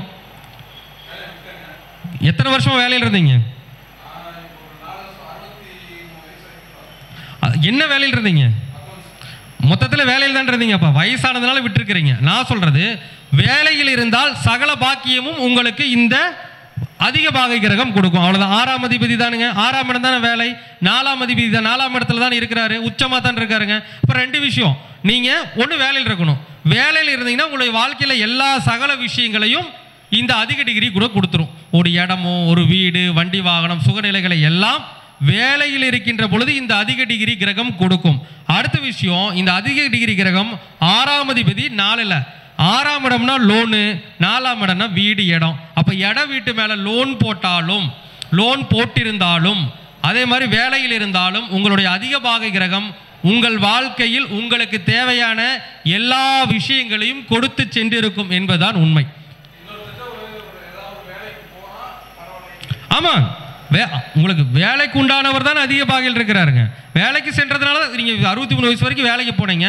வாழ்க்கையில் உங்களுக்கு சகல சம்பத்து கிடைச்சிச்சா இல்லைங்களா? நீங்கள் தான் சொல்லணும், நான் சொல்கிறதுக்கு இல்லை. கிடைச்சிருச்சு. அதே மாதிரி உங்கள் பேரில் ஏதாச்சும் வீட்டு மேலே லோன் போட்டிங்களா? இன்னும் போடலையா? போட்டு மாற்றிட்டீங்க. ஆனால் இன்னொரு விஷயம் தெரிஞ்சுக்கோங்க, உங்களுக்கு அதிக பாகை கிரகம் வேலையில் இருக்கிற வரைக்கும் வேலை செஞ்சிச்சிங்களா? இப்போ வீட்டில் இருக்கிறீங்க, இப்போ வேலைங்கிற விஷயம் ஆக்டிவேட் ஆகாது. இப்போ என்ன பண்ணணும்னா, அந்த அதிக பாகை டிகிரி இயக்க வேண்டும் என்றால் உங்கள் பேரில் ஒரு வீட்டு மேலேயோ இடத்து மேலேயோ லோன் போட்டுக்கோங்க. இனிமேலும் நீங்கள் ஜெயிக்கலாம். சீக்கிரமாக செய்யுங்க. கண்டிப்பாக இனிமேலும் நீங்கள் ஜெயிக்கக்கூடிய யோகம் என்பது கண்டிப்பாக வந்து சேரும். சரிங்களா? சரிங்க சார், ஓகே. சரி, வேற யாராச்சும் கேட்க விரும்புகிறீங்களா? என்னங்க? இல்லை சார், மாந்தி எல்லாம் கணக்கில் இல்லைங்க. அதெல்லாம் கேரளாக்காரங்க தான் மாந்தி கணக்கு கொண்டு வருவாங்க. அது மாந்தி ஒரு சில பாவங்கள் இருந்தால் எப்படிப்பட்ட விஷயங்களை செய்யும் அப்படிங்கிறத நாம் தெரிஞ்சுக்கலாம். அது இப்போதைக்கு சப்ஜெக்ட் கிடையாதுங்க. நம்ம இப்போ இருக்கிற சப்ஜெக்டை மட்டும் நம்ம பார்ப்போம். சரிங்களா? ஐயா சொன்ன மாதிரிங்க, எனக்கு சுக்கிரன் 6ஆம் அதிபதி 11, அதனால தான் நான் ஜெயிக்க முடிஞ்சது. ஒன்றுமே இல்லாமல் இருந்தாலும் 6ஆம் அதிபதி 11ல் உட்கிறதால கடன் மூலம் லாபம். அதிக டிகிரி உங்களுக்கு சூரியன். அப்போ இப்போ ஐயாவுக்கு சொல்லியிருக்கிறாங்க, 7ஆம் அதிபதி கும்பலக்கணம் தானே சொன்னீங்க. 7ஆம் அதிபதி 7லேயே அதிக டிகிரியில் இருக்கிறாங்க இல்லையா? அப்போ 7ஆம் அதிபதி என்னங்க? உதாரணத்துக்கு எடுத்துக்கோ, என்ன டிகிரி? உத்தரமாங்க, பூரமாங்க? 3ங்களா 4ங்களா? 3. இப்போ பாருங்க, ஐயா அவர்களுக்கு சூரியன் 7ஆம் இடத்துல அதிக டிகிரியில் புஷ்கர நவாம்சத்தில் வேற இருக்கிறார். அப்போ அதிக டிகிரியில் ஒரு புஷ்கர நவாம்சத்தில் ஒரு கிரகம் இருக்குதுன்னா அந்த பாவகம் 7ஆம் பாவம்னா என்னங்க? கல்யாணம். அவருடைய பாலிய நண்பர்கள் எப்படி வேணாலும் எடுத்துக்கலாம். அப்போ கல்யாணம் முடிஞ்சதுக்கு அப்புறம் லைஃப்பில் அதிக டிகிரி வேலை செய்யுமா செய்யாதான்? ஐயா அவர்கள் திருமணத்திற்கு பிறகு வாழ்க்கையில் ஒரு உயர்ந்த யோகத்தை அடைவார்கள். எடுத்த காரியங்களை அனைத்தையும் இந்த ஆத்மகாரகன் வெற்றியடைய செய்வார். உண்மையிலேங்க? அதெல்லாம் ஒன்றும் பிரச்சனை இல்லைங்க. அதாவது அதிக டிகிரியில் இருக்குதுங்க கிரகம், அவ்வளோதான். நாம் என்ன சொல்கிறாங்க ஜோதிட சாஸ்திரத்தில், அதிக டிகிரியில் இருக்கிற கிரகம் ஜாதகத்துக்கு நல்ல பாவத்துக்கு உண்டானவரா, அவர் நல்ல இடத்துல இருக்கிறாருன்னு பார்க்கும்போது ஐயாவுக்கு 7ஆம் அதிபதி 7லேயே ஆச்சு. அது மட்டும் கிடையாதுங்க, அந்த அதிக பாகை வாங்கின கிரகமே புஷ்கர நவாம்சம். அப்புறம் எப்படி இருந்தாலும் மனைவிக்கு அப்புறம் யோகம் வந்து தானே தீரணும். அப்போ அவங்க ஜாதகத்தில் அவங்க அப்பா கூட இருந்தாங்க இப்படியோ, அதெல்லாம் வேற விஷயம். எப்போ திருமணம் நடந்ததோ, திருமணம் நடந்து முடிந்த உடனேயே லைஃப்பில் படிப்படியான உயர்வுகளை சந்தித்து ஒரு மிகப்பெரிய ஒரு உயர்நிலைக்கு சென்றிருப்பார். ஐயாவே ஒத்துக்கிட்டாங்க. நான் ஐயாவை இப்போ தான் 2வது டைமே பார்க்குறேன், அதனால் எனக்கு தெரியாது. ஆனால் இன்னொரு விஷயம் எடுத்துக்கோங்க, இந்த 7ஆம் இடத்துக்கு மனைவி மட்டுமே இல்லைங்க, 2வது குழந்தையும் இருக்குது. 7ஆம் இடத்துல 7ஆம் இடங்கிற மனைவி இல்லை, ஒரு ஆணுக்கு 5ஆம் இடம் முதல் குழந்தை, 2ஆம் இடம் 7ஆம் இடம் 2வது குழந்தை. அப்போ உங்களுக்கு ஒரு குழந்தை 2 குழந்தைங்க 3 குழந்தை இருக்கிறாங்க. அப்போ ஜாதகத்தில் திருமணம் செய்த பின்பு ஒரு ஏற்றமும், 2வது குழந்தை பிறந்த பின்பும் ஒரு ஏற்றமும், வாழ்க்கையில் அவர் தொடக்கூடிய எல்லா விஷயங்களிலும் வெற்றியை சந்திக்கக்கூடிய சூழ்நிலையை ஒன்று சாமி கோயிலுக்கெல்லாம் போயெல்லாம் இயங்கலைங்க. பாவக இயக்கம், பாவக இயக்கம். மனைவி வந்தவுடன் 2வது குழந்தை பிறந்தவுடன் அனைத்துமே சுபமாகும். ஏன்னா அவங்க அதிகபாக டிகிரி தொட்டுட்டாங்க. ஒருவேளை கல்யாணம் முக்கியம் இருந்தால் வேணால் செயல்படாமல் வந்திருக்கும். அப்போ திருமணம் செய்த காரணத்தினாலும் 2ஆம் குழந்தை வந்த காரணத்தினாலும் வாழ்க்கையில் எல்லா விதமான யோக பலன்களையும் அதிக பாகை டிகிரி கிரகம் வழங்குகிறது. இதில் மாற்றம் இருக்குதுங்களா? ஐயாவுக்கு வேற 6 கிரகம் புஷ்கர நவாம்சம்ங்களாமா, அது நமக்கு தெரியாதுங்க. அதிக பாகை டிகிரி கிரகம் உங்களுடைய வாழ்க்கையை வழிநடத்தும், சத்தியமாக வழிநடத்தும், உயிரி யோகத்தை கொடுத்தே தீரும். இப்போ நான் ஒரு உதாரணம் சொல்கிறேங்க, இதை நான் இறுதியாக சொல்லி முடிச்சுக்கிறேங்க. இப்போ என்னுடைய ஜாதகத்தில் எடுத்துக்கிட்டிங்கன்னா எல்லாம் கேட்பீங்க, அதிக டிகிரி கிரகம் யார் அப்படின்னு பார்த்தீங்கன்னா புதன் அப்படின்னு நம்ம எடுத்துக்கிட்டோம். புதன் அப்படிங்கிறவர் விருச்சிகல இருந்து புதன் எத்தனாம் அதிபதிங்க? 8ஆம் அதிபதி. அப்போ 8ஆம் இடம் என்பது மறைக்கலை இல்லைங்களா? 8ஆம் இடங்கிறது ஜோதிடம். அப்போ நல்லா பாருங்க, என்னுடைய ஜாதகத்தில் அதிக பாகை கிரகத்தை நான் எப்போ தொட்டனோ அன்னைக்கு தான் வாழ்க்கையில் வெற்றி பெற்றேன்.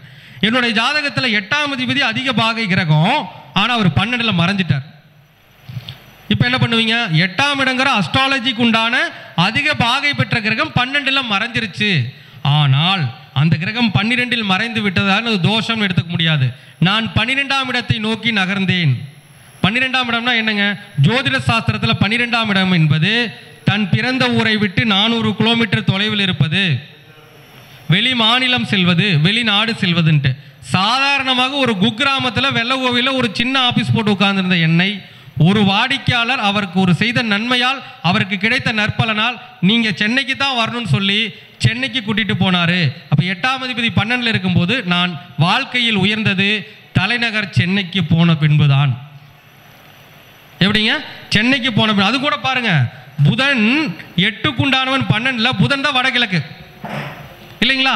அப்போ நம்முடைய தமிழகத்தில் வடகிழக்கு பகுதி எதுங்க? சென்னை தானே. அப்போ இதில் ஒரு ப்ளஸ் என்னன்னா, என்னுடைய அதிக பாகை கிரகமே யோகியாக வந்து, அதில் யோகி வேறங்க, 12ல் இருந்ததால் பிறந்த ஊரை விட்டு வெளியூர் சென்று சென்னைக்கு சென்றவுடன் தான் என்னுடைய வாழ்க்கையில் ஒரு அடையாளம். இப்போ சாதாரணமாக பார்த்துருந்தா என்ன பண்ணியிருப்பேங்க? அப்படியே இந்த லோக்கலில் பார்த்துக்கிட்டு இருந்திருக்கலாம். என்னை இந்த அளவுக்கு அங்கே கொண்டு போக வச்சது எதுங்க? அதிக பாகை கிரகம்தான். அப்பொழுது அதிக பாகை கிரகம் எந்த பாவகத்தில் இருக்கின்றதோ அந்த பாவகத்தை நோக்கி நாம் செல்ல வேண்டும் இல்லைங்களா? எல்லாருக்கும் எல்லாம் இருக்க முடியாது. நான் இங்கே தான் ஜாதகம் பார்த்துட்டு இருந்தேங்க, ஒன்றும் பிரயோஜனம் இல்லை. எதுக்கால வந்து பார்த்தீங்கன்னா, ஒரு உதாரணமாக ஒரு ஜோதிடர் வந்து போட்டாங்க, 2 நாள் தான் வந்து போவாங்க. அங்கே பார்த்தீங்கன்னா 10 டிக்கெட் 20 டிக்கெட் வரும். நம்மளுக்கு ஒருத்தர் கூட வர மாட்டேங்கிறாங்களே. என்னடா காரணம்னா, ஏன்னா அதிக பாகைக்கு உண்டான கிரகம் ஜோதிடத்துக்கு உண்டான புதன் 12ல் இருக்கிறார். அப்போ இங்கே இருந்தீங்கன்னா உனக்கு வேலைக்கு ஆகாது, கிளம்பு அப்படின்னு என்ன பண்ணிட்டாருங்க? அந்த அதிக பாகை கிரகம் தானாக என்னை கூட்டி சென்றது. அப்போ இதுக்கெல்லாம் என்ன வேணுங்க? நம்ம அதிக பாகை கிரகம் எங்கே இருக்குதுன்னு பார்த்து இயக்க தெரிஞ்சிருக்கணும்.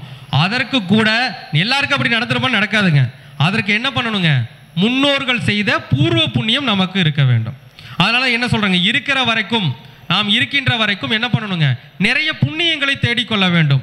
புண்ணியங்களை தேடிக்கிட்டிங்கன்னா, புண்ணியம் செஞ்சிட்டிங்கன்னா, அடுத்து வரக்கூடிய தலைமுறையினர் இருக்காங்க இல்லையா, நெக்ஸ்ட் வரக்கூடிய தலைமுறையினருக்கு என்ன பண்ணுங்க? உங்களுடைய புண்ணிய பலன்கள் போய் சேரும். இந்த மாதிரி ஜோதிட சாஸ்திரத்தில் இருக்கின்ற சூட்சமங்களை என்ன பண்ணுங்க?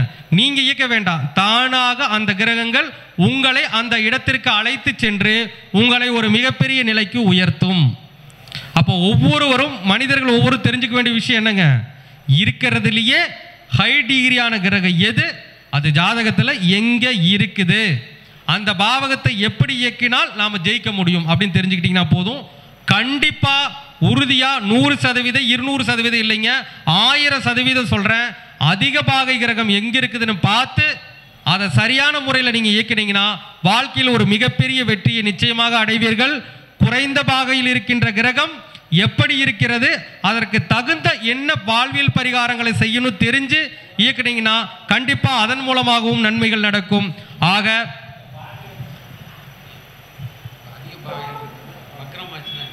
ஐயா கேட்குறாரு, அதிக பாகையில் இருக்கக்கூடிய கிரகம் வக்ரமாச்சுன்னா ஓகே. அதிக பாகையில் இருக்க கிரகம் வக்ரமாச்சுன்னா அவர் லக்கணத்துக்கு சுபரா அசுபரா? சுபரா இருந்தால் யோகம், சுபரா இருந்தால் அவயோகம், அசுபரா இருந்தால் யோகம், அவ்வளோதான். சுபரா இருந்தால் அவயோகம், அசுபரா இருந்தால் யோகம். லக்ன சுபராக இருந்தால் கெடுதல், லக்ன அசுபராக இருந்தால் நல்லது. இப்போ ஐயா சொல்கிறாங்க, இப்போ உதாரணமாக வந்து பார்த்தீங்கன்னா ரிஷப லக்னம் குரு, ஏன்னா அதிக டிகிரின்னு சொன்னீங்களா, லோ டிகிரி சொன்னீங்களா? அதிக டிகிரி, குரு அதிக டிகிரியில் இருக்கிறாரு அப்படின்னு வச்சுக்கோங்க. பொதுவாக ரிஷப லக்னத்துக்கார குரு என்ன ஆகணும்? மறையணும், அப்போ தான் பலன் அதிகம். அப்போது மறைஞ்சிருக்கிறாருன்னு வச்சுக்கோங்க, இல்லை நல்லாவே இருக்கிறாருன்னு வச்சுக்கோங்க. அந்த குரு வக்ரமான யோகம், வக்ரமான யோகம். அதே குரு வக்ரம் அடையாமல் நல்ல இடத்துல இருந்தாருன்னா அது கெடுதல். இப்போ ரிஷப லக்னத்துக்கு 8 10 இருக்கிறாருன்னு வச்சுக்கோங்க, வக்ரம் அடையில அதிக டிகிரி இருக்கீங்களா, அதை இயக்கிறாதீங்க. அதை என்ன பண்ணுங்க? ஒரே படம் போட்டுரும், அடி பின்னி விட்டுரும். அப்போ நாம் கஷ்டப்படுறது அதிகமாக இருக்கும். அப்போ அந்த பாவகத்துக்கு உண்டான 8ஆம் அதிபதினாவே கஷ்டப்படுறவங்க. 10ஆம் இடம்னா என்னங்க? முட்டு. அப்போ என்ன பண்ணணும்? முட்டு பாதிக்கப்பட்டவங்களுக்கு ஹெல்ப் பண்ணணும். அந்த மாதிரி நம்ம அதிக பாகையில் இருக்கக்கூடிய கிரகத்தை எப்படி இயக்க வேண்டும் என்ற சூட்சமத்தை அறிந்து இயக்கினோம் என்றால் வாழ்வில் ஒரு மிகப்பெரிய வெற்றி கிடைக்கும். குறைந்த பாகையில் இருக்கின்ற கிரகங்களுக்கு வாழ்வியல் பரிகாரம் செய்தால் ஒரு நல்ல வெற்றி என்பது கிடைக்கும். ஆக மக்கள் ஒவ்வொருவரும் உங்கள் ஜாதகத்தில் இருக்கின்ற அதிக பாகை கிரகம் எது, குறைந்த பாகை கிரகம் எது என்பதை அறிந்து அதற்கேற்றவாறு உங்களுடைய வாழ்க்கையை அமைத்துக்கொண்டு ஒவ்வொருவரும் வாழ்வில் ஒரு மிகப்பெரிய ஒரு வெற்றியை அடைய வேண்டும் என்று கூறி என்னுடைய சிற்றுரையை நிறைவு செய்து கொள்கின்றேன். நன்றி, வணக்கம், வாழ்க வளமுடன். 9வது மாதாந்திர கருத்தரங்கின் மதிய நிகழ்வுகள் தொடங்க இருக்கின்றது. மதிய நிகழ்வில் முதல் நிகழ்வாக நான் முன்பு பேசிய அதிக பாகை குறைந்த பாகை கிரகங்கள் பற்றிய விளக்கங்கள் தகவல் பலகை மூலமாக ஒருவருக்கு வாழ்க்கையில் இந்த அதிக பாகை கிரகம் குறைந்த பாகை கிரகம் எப்படிப்பட்ட பலாபலன்களை கொடுக்கும் என்பதை அனைவரும் அறியும் வண்ணம் தகவல் பலகையின் மூலமாக விளக்கமாக கூற இருக்கின்றோம். தற்பொழுது ஒரு ஜாதகத்தை ஆய்வு செய்கின்றோம். அந்த ஜாதகர் இங்கே தான் இருக்கின்றார். ஐயா, நான் சொல்லும்போது என்ன நடந்தது அப்படிங்கிற விஷயத்தை சொல்லணும். ஏனென்றால் இதனுடைய உண்மைத்துவம் அப்படிங்கிறது மக்களுக்கு புரியணும் இல்லைங்களா? உண்மைத்துவம் புரிந்தால் மட்டும்தான் ஒரு விஷயம் வெற்றி பெறுது. அப்படின்னா அதில் உண்மை இருந்தால் தான் அந்த விஷயம் வெற்றி பெற்றதாக கருத முடியும். மக்களும் அதை ஏற்றுக்கொள்வார்கள். அந்த அடிப்படையில் பார்த்தீங்கன்னா இன்று ஐயா பேர் வேல்கண்ணன் ஐயா பார்த்தீங்கன்னா அவருடைய ஜாதகத்தை கொடுத்துருக்காருங்க. நீங்கள் நல்லா நோட் பண்ணிக்கோங்க. அவர் பிறந்த லக்னம் துலா லக்னம், பிறந்த லக்னம் துலா லக்னம். அவருக்கு அதிக பாகை வாங்கி இருக்கின்ற கிரகம் யார் என்றால் சந்திர பகவான். சந்திர பகவான் என்ன பார்த்தீங்கன்னா லக்னத்துக்கு 8ஆம் இடத்தில் 27 டிகிரியில் அதிக பாகையில் இருக்கின்ற கிரகமாக இருக்கின்றார். அப்போ நான் என்ன சொல்லியிருக்கேன் அப்படின்னு பார்த்தீங்கன்னா அதிக பாகை பெற்ற கிரகத்தை இயக்க வேண்டும் என்று சொல்லியிருக்கிறேங்க. அப்போ இந்த ஜாதகருக்கு அதிக பாகை வாங்கிய கிரகம் யார் என்றால் லக்னத்திற்கு 10ஆம் அதிபதி. யாருங்க? லக்னத்துக்கு 10ஆம் அதிபதி தான் அதிக பாகை வாங்கி இருக்கிறார். அது பார்த்தீங்கன்னா வளர்பிறை சந்திரன். இது யாருங்க? வளர்பிறை சந்திரன். அவருக்கு பார்த்தீங்கன்னா சூரியன் எந்த ராசியில இருக்கு? மீன ராசியில் இருக்கார். அப்போ மீனத்தில் சூரியன் இருந்தால் இந்த சந்திரன் என்ன சந்திரனுங்க? வளர்பிறை சந்திரன் தான், அதில் மாற்றம் இல்லை. அப்போ ஜாதகத்தில் 10ஆம் இடத்தை சுட்டி காட்டக்கூடிய சந்திரன் அதிக பாகையில் இருக்கிறார். அப்போ 10ஆம் இடம்னா என்னங்க? ஒரு மனிதனுடைய ஜீவனம், சொந்த தொழில் எல்லாமே எந்த பாவகங்க? 10ஆம் பாவகம். அப்போ 10ஆம் அதிபதி 8இல் இருக்கின்ற பொழுது அவர் சொந்த தொழில் செய்யலாமா? அதிக பாகை கிரகமாகவே இருக்கட்டுங்க, தவறு ஒன்றும் கிடையாதுங்க. அப்போ அதிக பாகை பெற்ற கிரகம் 8இல் மறைகின்ற பொழுது சொந்த தொழில் செய்யலாமா என்றால் கண்டிப்பாக செய்யக்கூடாது. அப்போ இந்த இடத்துல 10ஆம் அதிபதி தான் அதிக பாகை, அதனால் சொந்த தொழில் செஞ்சால் ஜெயிச்சிடலான்னா கண்டிப்பாக முடியாது. ஏனென்றால் ஒரு அதிக பாகையாக இருந்தாலும் குறைந்த பாகையாக இருந்தாலும் லக்ன சுபத்துவம் என்பது மிக முக்கியமான ஒரு விஷயம். அப்பொழுது லக்ன சுபத்துவமான இந்த 10ஆம் அதிபதியாகிய சந்திரன் எங்கே இருக்காருங்க? லக்னத்துக்கு 8இல் இருக்கிறார். அப்போ நீங்கள் என்ன பண்ணக்கூடாதுங்க? ஃபஸ்ட்டு சொந்த தொழில் செய்யக்கூடாது. என்ன பண்ணக்கூடாதுங்க? சொந்த தொழில் செய்யக்கூடாது. ஆனால் 8ஆம் இடம் என்பது பொதுவாக பார்த்தீங்கன்னா நம்ம கெடுதல் தான் சொல்கிறேங்க. 8ஆம் இடத்தில் நல்ல விஷயங்களும் இருக்கின்றது. என்னங்க? 8ஆம் இடத்தில் நல்ல விஷயங்களும் இருக்கின்றது. அப்போ நம்ம சொந்த தொழில் செய்கின்ற பொழுது 10ஆம் அதிபதி 8இல் இருக்கிறார். சந்திரனா என்ன கிரகம்? என்ன அதனுடைய தத்துவம், காரகத்துவம்? நீர் இல்லையா? தண்ணீர் அப்படின்னு எடுத்துக்கலாம். ஓகேங்களா? அப்போ 10ஆம் அதிபதி 8இல் இருக்கும்போது அசுத்தமான தண்ணீர்னு எடுத்துக்கலாம். எப்படிங்க? கெட்ட தண்ணீர்னு எடுத்துக்கலாம். அப்போ இந்த ஜாதகர் வாழ்க்கையில் அதிக பாகை கிரகத்தை இயக்க வேண்டும் என்றால் பொதுவாக ஈஸியாக சொல்லலாம். ஐயா கேட்டுக்கோங்க. இப்போ நிறையா ட்ரெண்டர்லாம் விடுறாங்க இல்லையா? உதாரணமாக கழிப்பறை சுத்தம் செய்யக்கூடிய ட்ரெண்டரு. இப்போது ஒரு ஒரு ஒரு நாமக்கல் மாவட்டம்னு வச்சுக்கோங்களேன். அங்கே பஸ் ஸ்டாண்டில் பார்த்தீங்கன்னா இந்த கழிப்பறை சுத்தம் பண்ணுறதுக்குன்னு ஒருத்தர் ட்ரெண்டர் இருப்பாங்க இல்லையா? அந்த மாதிரி என்ன பண்ணலாங்க? அவர் கழிப்பறை சுத்தம் செய்யக்கூடிய இந்த ட்ரெண்டர் எடுத்துக்கலாம். இப்போ எப்படி இருந்தாலும் அதுக்கு காசு வசூலிப்பாங்க இல்லையா? அதுக்கு ஒரு வேலைக்கு நீங்கள் ஒரு ஆளை போடுவீங்க. அந்த மாதிரி என்ன பண்ணலாங்க? கழிப்பறை சுத்தம் ட்ரெண்டர் எடுத்துக்கலாம். அல்லது சாக்கடை. இப்போ நிறைய சாக்கடை சுத்தம் பண்ணுறதுக்கு ஒவ்வொரு ஏரியாவில் ட்ரெண்டர் இருக்கிறாங்க இல்லையா? ஆளுகள் அது இது எடுத்து தானே செய்கிறாங்க. அந்த மாதிரி ட்ரெண்டர் எடுத்தும் இந்த ஜாதகர் அந்த விஷயத்தை பண்ணலாம். அது மட்டும் இல்லைங்க, 10ஆம் அதிபதி 8ல், அது வந்து நீர் கிரகம். இப்போ பொதுவாக இப்போ ஒரு வண்டி வாகனம் இருக்குன்னு வச்சுக்கோங்களேன், அந்த வண்டி வாகனத்தை கழுவி கொடுக்குறாங்கல்ல, சுத்தம் செய்து கொடுக்கக்கூடிய, இப்போ உதாரணமாக ஒரு நிறைய பக்கம் இருக்குது இல்லைங்களா, கார் வாஷிங் பண்ணுறது, 2 வீலர் வாஷிங் பண்ணுறது, அந்த மாதிரி என்ன பண்ணலாங்க, அந்த அழுக்கை நீக்கக்கூடிய அந்த மாதிரி தொழில்கள் பண்ணலாம். ஓகேங்களா? அப்போ 8ஆம் இடம்னு சொல்லிட்டு அதுலேயே வந்து கெட்டது இருக்கிறது மட்டுமே நம்ம முடிவு பண்ணக்கூடாது. அப்போ சாக்கடை சம்மந்தப்பட்ட கான்ட்ராக்ட் எடுக்கலாம், அந்த டென்ட் எடுக்கலாம், அல்லது இந்த கழிப்பறை சம்மந்தப்பட்டது எடுக்கலாம். அதுக்கு அடுத்தபடியாக இந்த சுத்தம் பண்ணக்கூடியது, வண்டி வாகனத்தை இது பண்ணக்கூடிய இந்த கார் வாஷிங் சென்டர், இது மாதிரிலாம் வச்சோம்னா அதிக பாகை கிரகம் வேலை செய்யும். என்னங்க ஐயா, செஞ்சிடலாமா? ஒன்றும் பேச மாட்டேங்கிறாரு சார். உங்களுக்கான ஒரு எளிய வழிவகை சொல்லியிருக்கிறேங்க, இதை செய்தால் உங்களுடைய வாழ்க்கை வெற்றி அடையும். எது சம்பந்தமான ட்ரெண்ட்? ஆமாங்க சார், 8 இல்லையா, அதில் என்ன இருக்குதுங்க, அசுத்தம் தானே இருக்குதுங்க. அப்போ அதை கிளீன் பண்ணி கொடுத்தீங்கன்னா பலன் கொடுக்குறாரு அந்த சந்திரன், எப்படி கொடுக்காம போவார்? ட்ரை பண்ணுங்க. அந்த மாதிரி உங்களுக்கு சொந்த தொழில் பண்ணுற ஐடியா இருந்ததுன்னா அதை பண்ணலாம். இல்லை இந்த வண்டி இதெல்லாம் இருக்கு இல்லைங்களா, வாஷ் பண்ணி கொடுக்கறத பண்ணலாம். தப்பு வரவே வராது. அது பெரிய முதலீடு கிடையாது இல்லையா. வாஷிங் சென்டருங்கிறது என்னங்க பெரிய விஷயமா? பெருசாக முதலீடு போடுறது கிடையாது. அதுக்கு ஒரு குறிப்பிட்ட ஒரு இது இருந்தால் போதும், அதை செய்ய முடியும். அப்போ அந்த மாதிரி விஷயங்கள் செய்யலாம், இந்த மாதிரி விஷயங்களை செய்யலாம். அடுத்த விஷயம் வர்றேங்க உள்ள, அதாங்க வர்றேங்க, அடுத்து அதான் வர்றேன். 8ஆம் இடம் என்பது மறைகலை இல்லைங்களா. அப்போ 8ஆம் இடம்னா மறைகலை என்று சொல்கின்ற ஜோதிடம். அப்போ என்ன பண்ணலாங்க, அவர் ஜோதிடம் பார்க்கலாம். 8ஆம் இடத்தில் இருக்கக்கூடிய சந்திரன் எங்கே பார்ப்பாருங்க, எந்த பாவத்தை பார்ப்பாருங்க? 8ல் இருக்கிற சந்திரன் 2ஆம் பாவகத்தை பார்ப்பா. 2ஆம் ஜோதிடம்னா என்னங்க, வாக்கு சொல்லி நம்முடைய ஜீவனம் பண்ணுவது. அப்போ என்னங்க, அவர் ஜோதிடத்தை கையில் எடுக்கலாம்.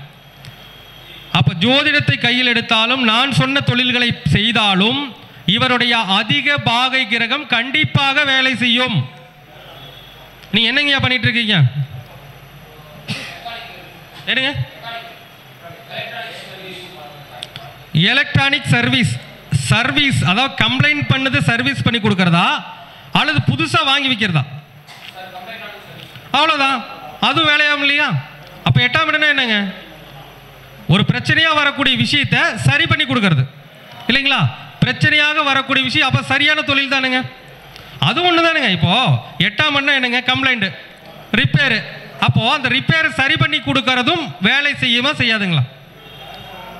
நான் உதாரணமாக 4 விஷயங்கள் சொன்னேன். அப்போ நீங்கள் வந்து எந்த ஒரு விஷயமாக இருந்தாலும் அது ஒரு கம்ப்ளைண்டான விஷயம், ரிப்பேரான விஷயம்னா அதை செய்து கொடுத்தாலும் அதிக பாகை கிரகம் வேலை செய்யும். அப்போ உங்களுடைய வாழ்க்கையை தற்பொழுது அதிக பாகை கிரகம் ஈக்க கொண்டிருக்கிறதா இல்லையா?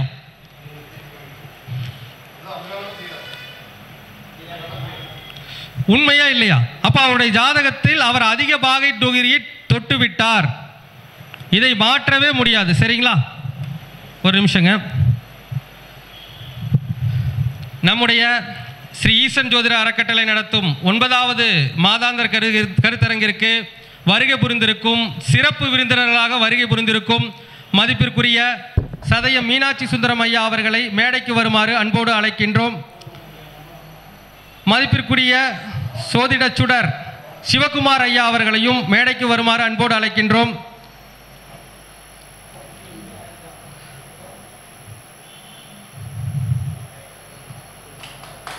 வாங்க.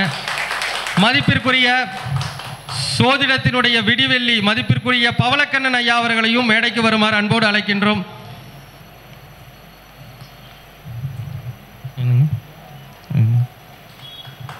வாங்க ஐயா, வாங்க உட்காருங்க, வாங்க.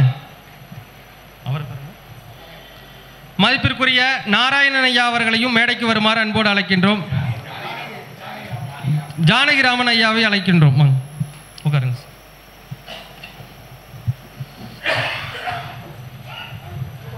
உட்காருங்க.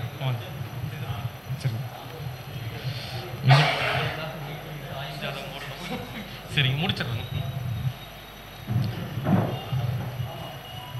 சிறப்பு விருந்தினராக வருகை புரிந்திருக்கும் ஜோதிட சான்றோர்களுக்கு ஒரு பலத்த கரகோஷத்தை கொடுக்குமாறு கேட்டுக்கொள்கின்றோம். ஈசன் ஜோதிட அறக்கட்டளை அவர்களை வருக வருக என அன்போடு வரவழைக்கிறது. சரிங்க, பார்க்கலாங்களா? அடுத்து சார் முடிச்சிடுறோம், ஒரு 2 நிமிஷம் முடிச்சிடுறோம். ஐயா தெரியுதுங்களான்னு பார்த்துக்குங்க. ஐயா போர்டு தெரியுதுங்களா? ஓகே, இன்னும் தெரியுது. ஓகே, அப்போ வந்து பார்த்தீங்கன்னா நான் இப்போ வந்து ஜாதகத்தில் வந்து சொன்னேங்க,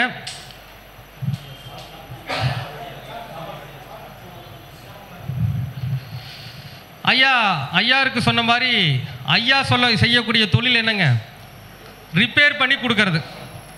அப்போ 10ஆம் அதிபதி 8ல் அதிக பாகை பெற்றிருக்கிறார்னா என்ன பண்ணி கொடுக்கணுங்க? ஒரு டேமேஜான ஒரு விஷயத்தை சரி பண்ணி கொடுக்கணும். அப்போ அவருடைய ஜாதகத்தை அவருடைய அதிக பாகை பெற்ற கிரகம் வலிமையாக இயக்கி கொண்டிருக்கின்றது என்பதை இந்த இடத்துல மறுக்க முடியுங்களா? முடியுங்களா? முடியவே முடியாது. அப்போ உங்களுடைய வாழ்க்கையில் அந்த தொழில்தான் உங்களை உயர்வுக்கு கொண்டு செல்ல போகின்றது. எவ்வளவு காலம் வாங்கி அதை பண்ணிட்டு இருக்கீங்க? என்னங்க பாருங்க, அவருடைய அதிக பாகை பெற்ற கிரகம் அவரை 20 வருடமாக இயக்கி கொண்டு இருக்கிறது. அப்ப அதிக பாகை பெற்ற கிரகத்தை தொட்டவர்கள் தோற்று விடுவார்களா? சரியாக இயக்குபவர்கள் கண்டிப்பாக வெற்றி பெறுவார்கள். இப்ப 20 வருஷமா இயக்கிட்டு இருக்கார். அவருடைய வாழ்க்கையில இதுவரைக்கும் சார் எனக்கு ரொம்ப நான் கீழே போயிட்டேன்னு சொல்லவே முடியாது. அவருடைய வாழ்க்கையில நான் ரொம்ப கீழ்நிலைக்கு போயிட்டேன்னு சொல்லவே முடியாது. அவருடைய வாழ்க்கை பலமாகத்தான் இயக்கி கொண்டிருக்கும் இந்த அதிக பாகை கிரகம். சரிங்களா? வாழ்க்கையில் எப்படி சார் இருக்கீங்க நீங்க சொல்லுங்க, உண்மை சொல்லுங்க, பரவாயில்ல. அதற்கான வேறு காரணங்களை கண்டுபிடிப்போம். அதிக பாகை கிரகம் உங்களை இயக்கி கொண்டு இருக்கிறது. பணம் தான் கம்மியா இருக்குதுங்க. இது வீடு கட்டிட்டீங்களா? இடம் வாங்கிட்டீங்களா? வண்டி வாகனம் வாங்கிட்டீங்களா? ஒன்றும் இல்லை, பைக் வாங்கியிருக்கிறீங்க. ஓகே, அப்போ கண்டிப்பாக உங்களுக்கு அதிக பாகை பெற்ற கிரகம் உங்களை இயக்கும். அதில் வேறு ஏதாச்சும் ஒரு குளறுபடிகள் இருக்கும். அது என்னங்கிறது பார்த்து சரி பண்ணிட்டீங்கன்னா போதும். உங்களுக்கு சூரியன் என்ன நட்சத்திரத்தில் இருக்காருங்க? என்ன நட்சத்திரத்தில் இருக்காருங்க?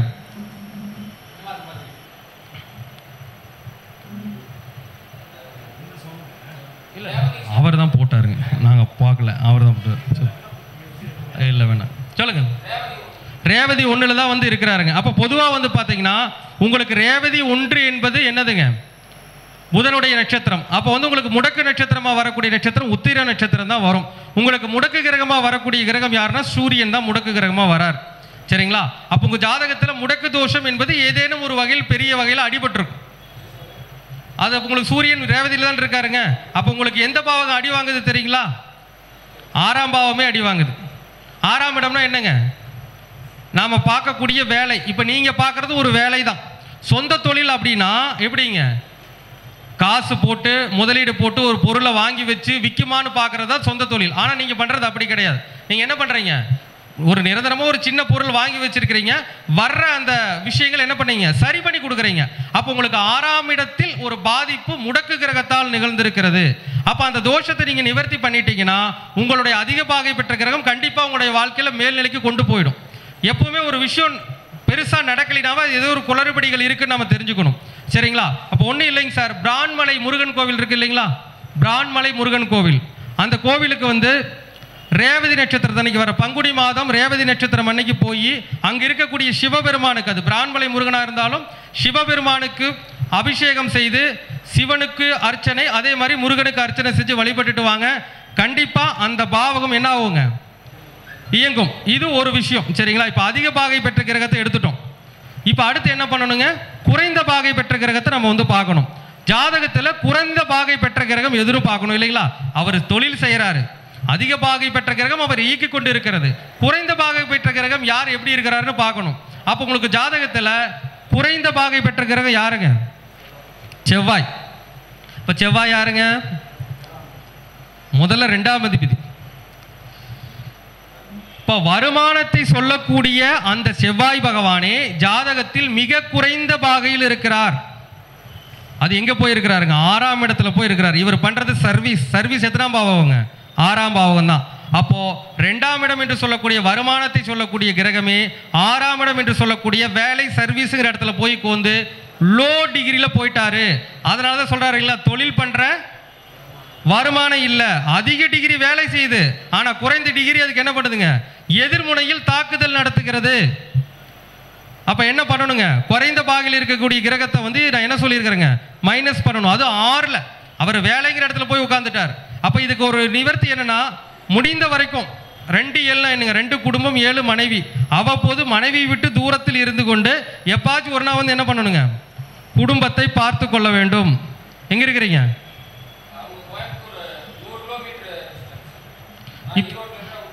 இப்போ இடைக்கிடைக்கு தான் போய் பார்ப்பீங்களா? ஓகே, அதை சரியா இயக்கிறார், ஒன்றும் பிரச்சனை இல்லை, அப்படியே ஃபாலோ பண்ணிக்கோங்க. அடுத்த விஷயம், அப்போ குறைந்த பாகையில் இருக்கக்கூடிய கிரகம் அதுவும் இயக்குது பாருங்க. நான் என்ன சொல்லுங்க, குடும்பத்தையும் மனைவி விட்டு பிரிஞ்சிருக்கணும். அப்போ குறைந்த பாகையில் இருக்கக்கூடிய கிரகம் அதுவும் தன்னுடைய வேலையை செய்யுது. ஓகே, அது தப்பு இல்லை. இப்போ அடுத்தபடியா என்னன்னா, அது போய் அமர்ந்திருப்பது. சரி, 2 7 நம்ம தியாகம் பண்ணிட்டேன்னு வச்சுக்கோங்களேன், நம்ம அடிக்கடி போயிட்டு வரோம். ஆனால் 6ஆம் பாவம் பாதிக்குது இல்லையா? 6ஆம் பாவத்தில் தானே குறைந்த பாகிரம் இருக்குது. அப்போ நீங்கள் அதற்கு என்ன பண்ணணும் அப்படின்னு பார்த்தீங்கன்னா, நல்லா பாருங்க, 2ஆம் அதிபதி 6ல் காலபுருஷ தத்துவத்தில் 12ல் உட்கார்ந்துருக்கிறார் இல்லைங்களா?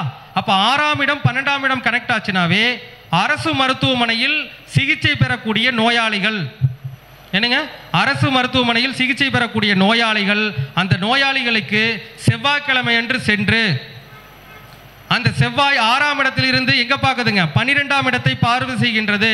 அப்போ அந்த நோயாளிகளுக்கு பார்த்தீங்கன்னா, அந்த நோயாளிகள்லாம் பார்த்தீங்கன்னா சரியான பெட்ஷீட்டு தலையணை எல்லாம் இருக்காது.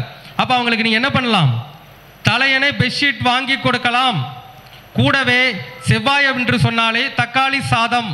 அப்போ நீங்கள் அவங்களுக்கு ஒரு போர்வை தானமும் தக்காளி சாதமும் வழங்கி வருகின்ற பொழுது உங்களுடைய இந்த குறைந்த பாகை டிகிரியில் இருக்கின்ற தோஷம் விலகி அதிக பாகையில் இருக்கின்ற கிரகம் பலமாக இயங்கி உங்களுடைய வாழ்க்கையை நிச்சயமாக வளமைப்படுத்தும். சரிங்களா? நீங்கள் செய்கிறீங்க, வார வாரம் செவ்வாய்க்கிழமைக்கு போகிறீங்க, கவர்மெண்ட் ஹாஸ்பிட்டலுக்கு போகிறீங்க, போர்வையும் சிவப்பு கலர் போர்வையும் ஆப்பிள் பழமும் அல்லது ஆப்பிள் பழம் தக்காளி சாதம் ஏதோ ஒன்று தானம் பண்ணிட்டு தொடர்ச்சியாக வந்துட்டுருங்க. கண்டிப்பாக உங்களுடைய வாழ்க்கை ஒரு உயர்ந்த இடத்திற்கு செல்லும். சரிங்களா? ஓகேவாங்கய்யா? எப்பவும் போல மனைவி இப்படியே பார்த்துக்கிட்டு இருங்க,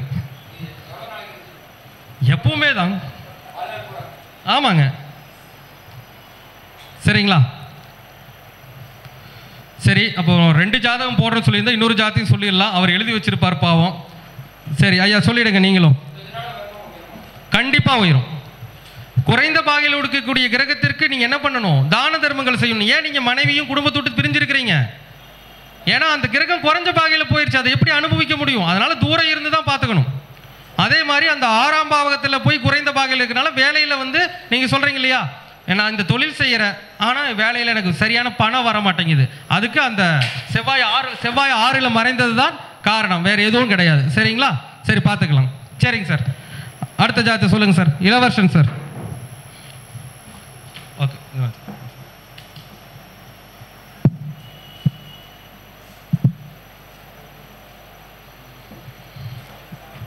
சார், அதிக பாகை குறைந்த பாகை என்ன லக்னம்? மீன லக்னம். குரு அதிக பாகை இல்லைங்களா? எந்த இடத்துல இருக்காருங்க? லக்னத்தில் வக்ரம் பெற்று இருக்கார். எத்தனை டிகிரிங்கய்யா? 29ங்களா? ஓகே, சரி, பரவாயில்லைங்க. குறைந்த பாகை எங்க இருக்காருங்க?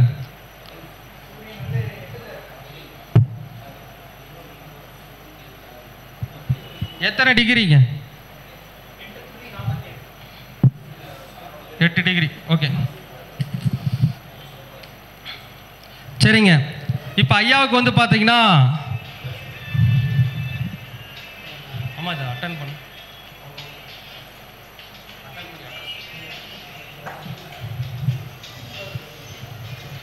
இப்போ வந்து பார்த்தீங்கன்னா ஐயாவிற்கு அதிக பாகையில் இருக்கின்ற கிரகம் எது அப்படின்னு பார்த்தீங்கன்னா 10ஆம் அதிபதியான குரு. யாருங்க? லக்னத்திற்கும் 10ஆம் வீட்டிற்கும் அதிபதியான குரு தான் அதிக பாகையில் இருக்கின்றார். அப்போ குரு பகவான் அதிக பாகையில் இருக்கார், அவரே 10ஆம் அதிபதியாக வரார். அப்போ குரு சம்பந்தமான, சரிங்களா, குரு சம்பந்தமான சொந்த தொழிலை செய்கின்ற பொழுது உங்களுக்கு உயர்வு கிடைக்கும். அப்போ என்ன பண்ணலாங்க, தொழில் செய்யணும், அதுவே என்ன இருக்கணுங்க, சொந்த தொழிலாக இருக்கணும், குருவுடைய தொழிலாக இருக்க வேண்டும். அப்போ குரு தொழிலில் என்ன பண்ணலாங்க, ஜோதிடம் பார்க்கலாம். குரு தொழில ஜோதிடம் பார்க்கறது மட்டும் விஷயம் இல்லைங்க, வழிகாட்டியாக இருக்க வேண்டும். அப்போ நீங்க ஜோதிடம் பார்த்து என்ன பண்ணணுங்க, அடுத்தவர்களுக்கு ஒரு நல்வழியை காட்ட வேண்டும். ஓகேங்களா? ஜோதிடம் பார்க்கறதே பிரச்சனை. ஜோதிடம் நீங்க வந்து ஜோதிடம் கத்துக்கிறத விட ஜோதிடத்தில் இருக்கிற பரிகாரங்களை கத்துக்கணும். ஏன்னா குரு என்றால் பரிகாரம். அப்ப ஜோதிடத்தில் பரிகாரங்களை நன்றாக தெரிந்து கொண்டு வரக்கூடிய வாடிக்கையாளர்களுக்கு நல்வழி காட்டினால் இந்த அதிக பாகை கிரகம் இயங்கும். இல்லையா, ஒரு பூஜை கடை கூட வைங்க. குருனா என்னங்க? பூஜை கடை. ஸோ இதெல்லாம் வச்சால் இந்த அதிக டிகிரி பாகம் கண்டிப்பா இயங்கும். என்ன பண்ணிட்டு இருக்கிறீங்க? சும்மா இருக்கிறீங்களா?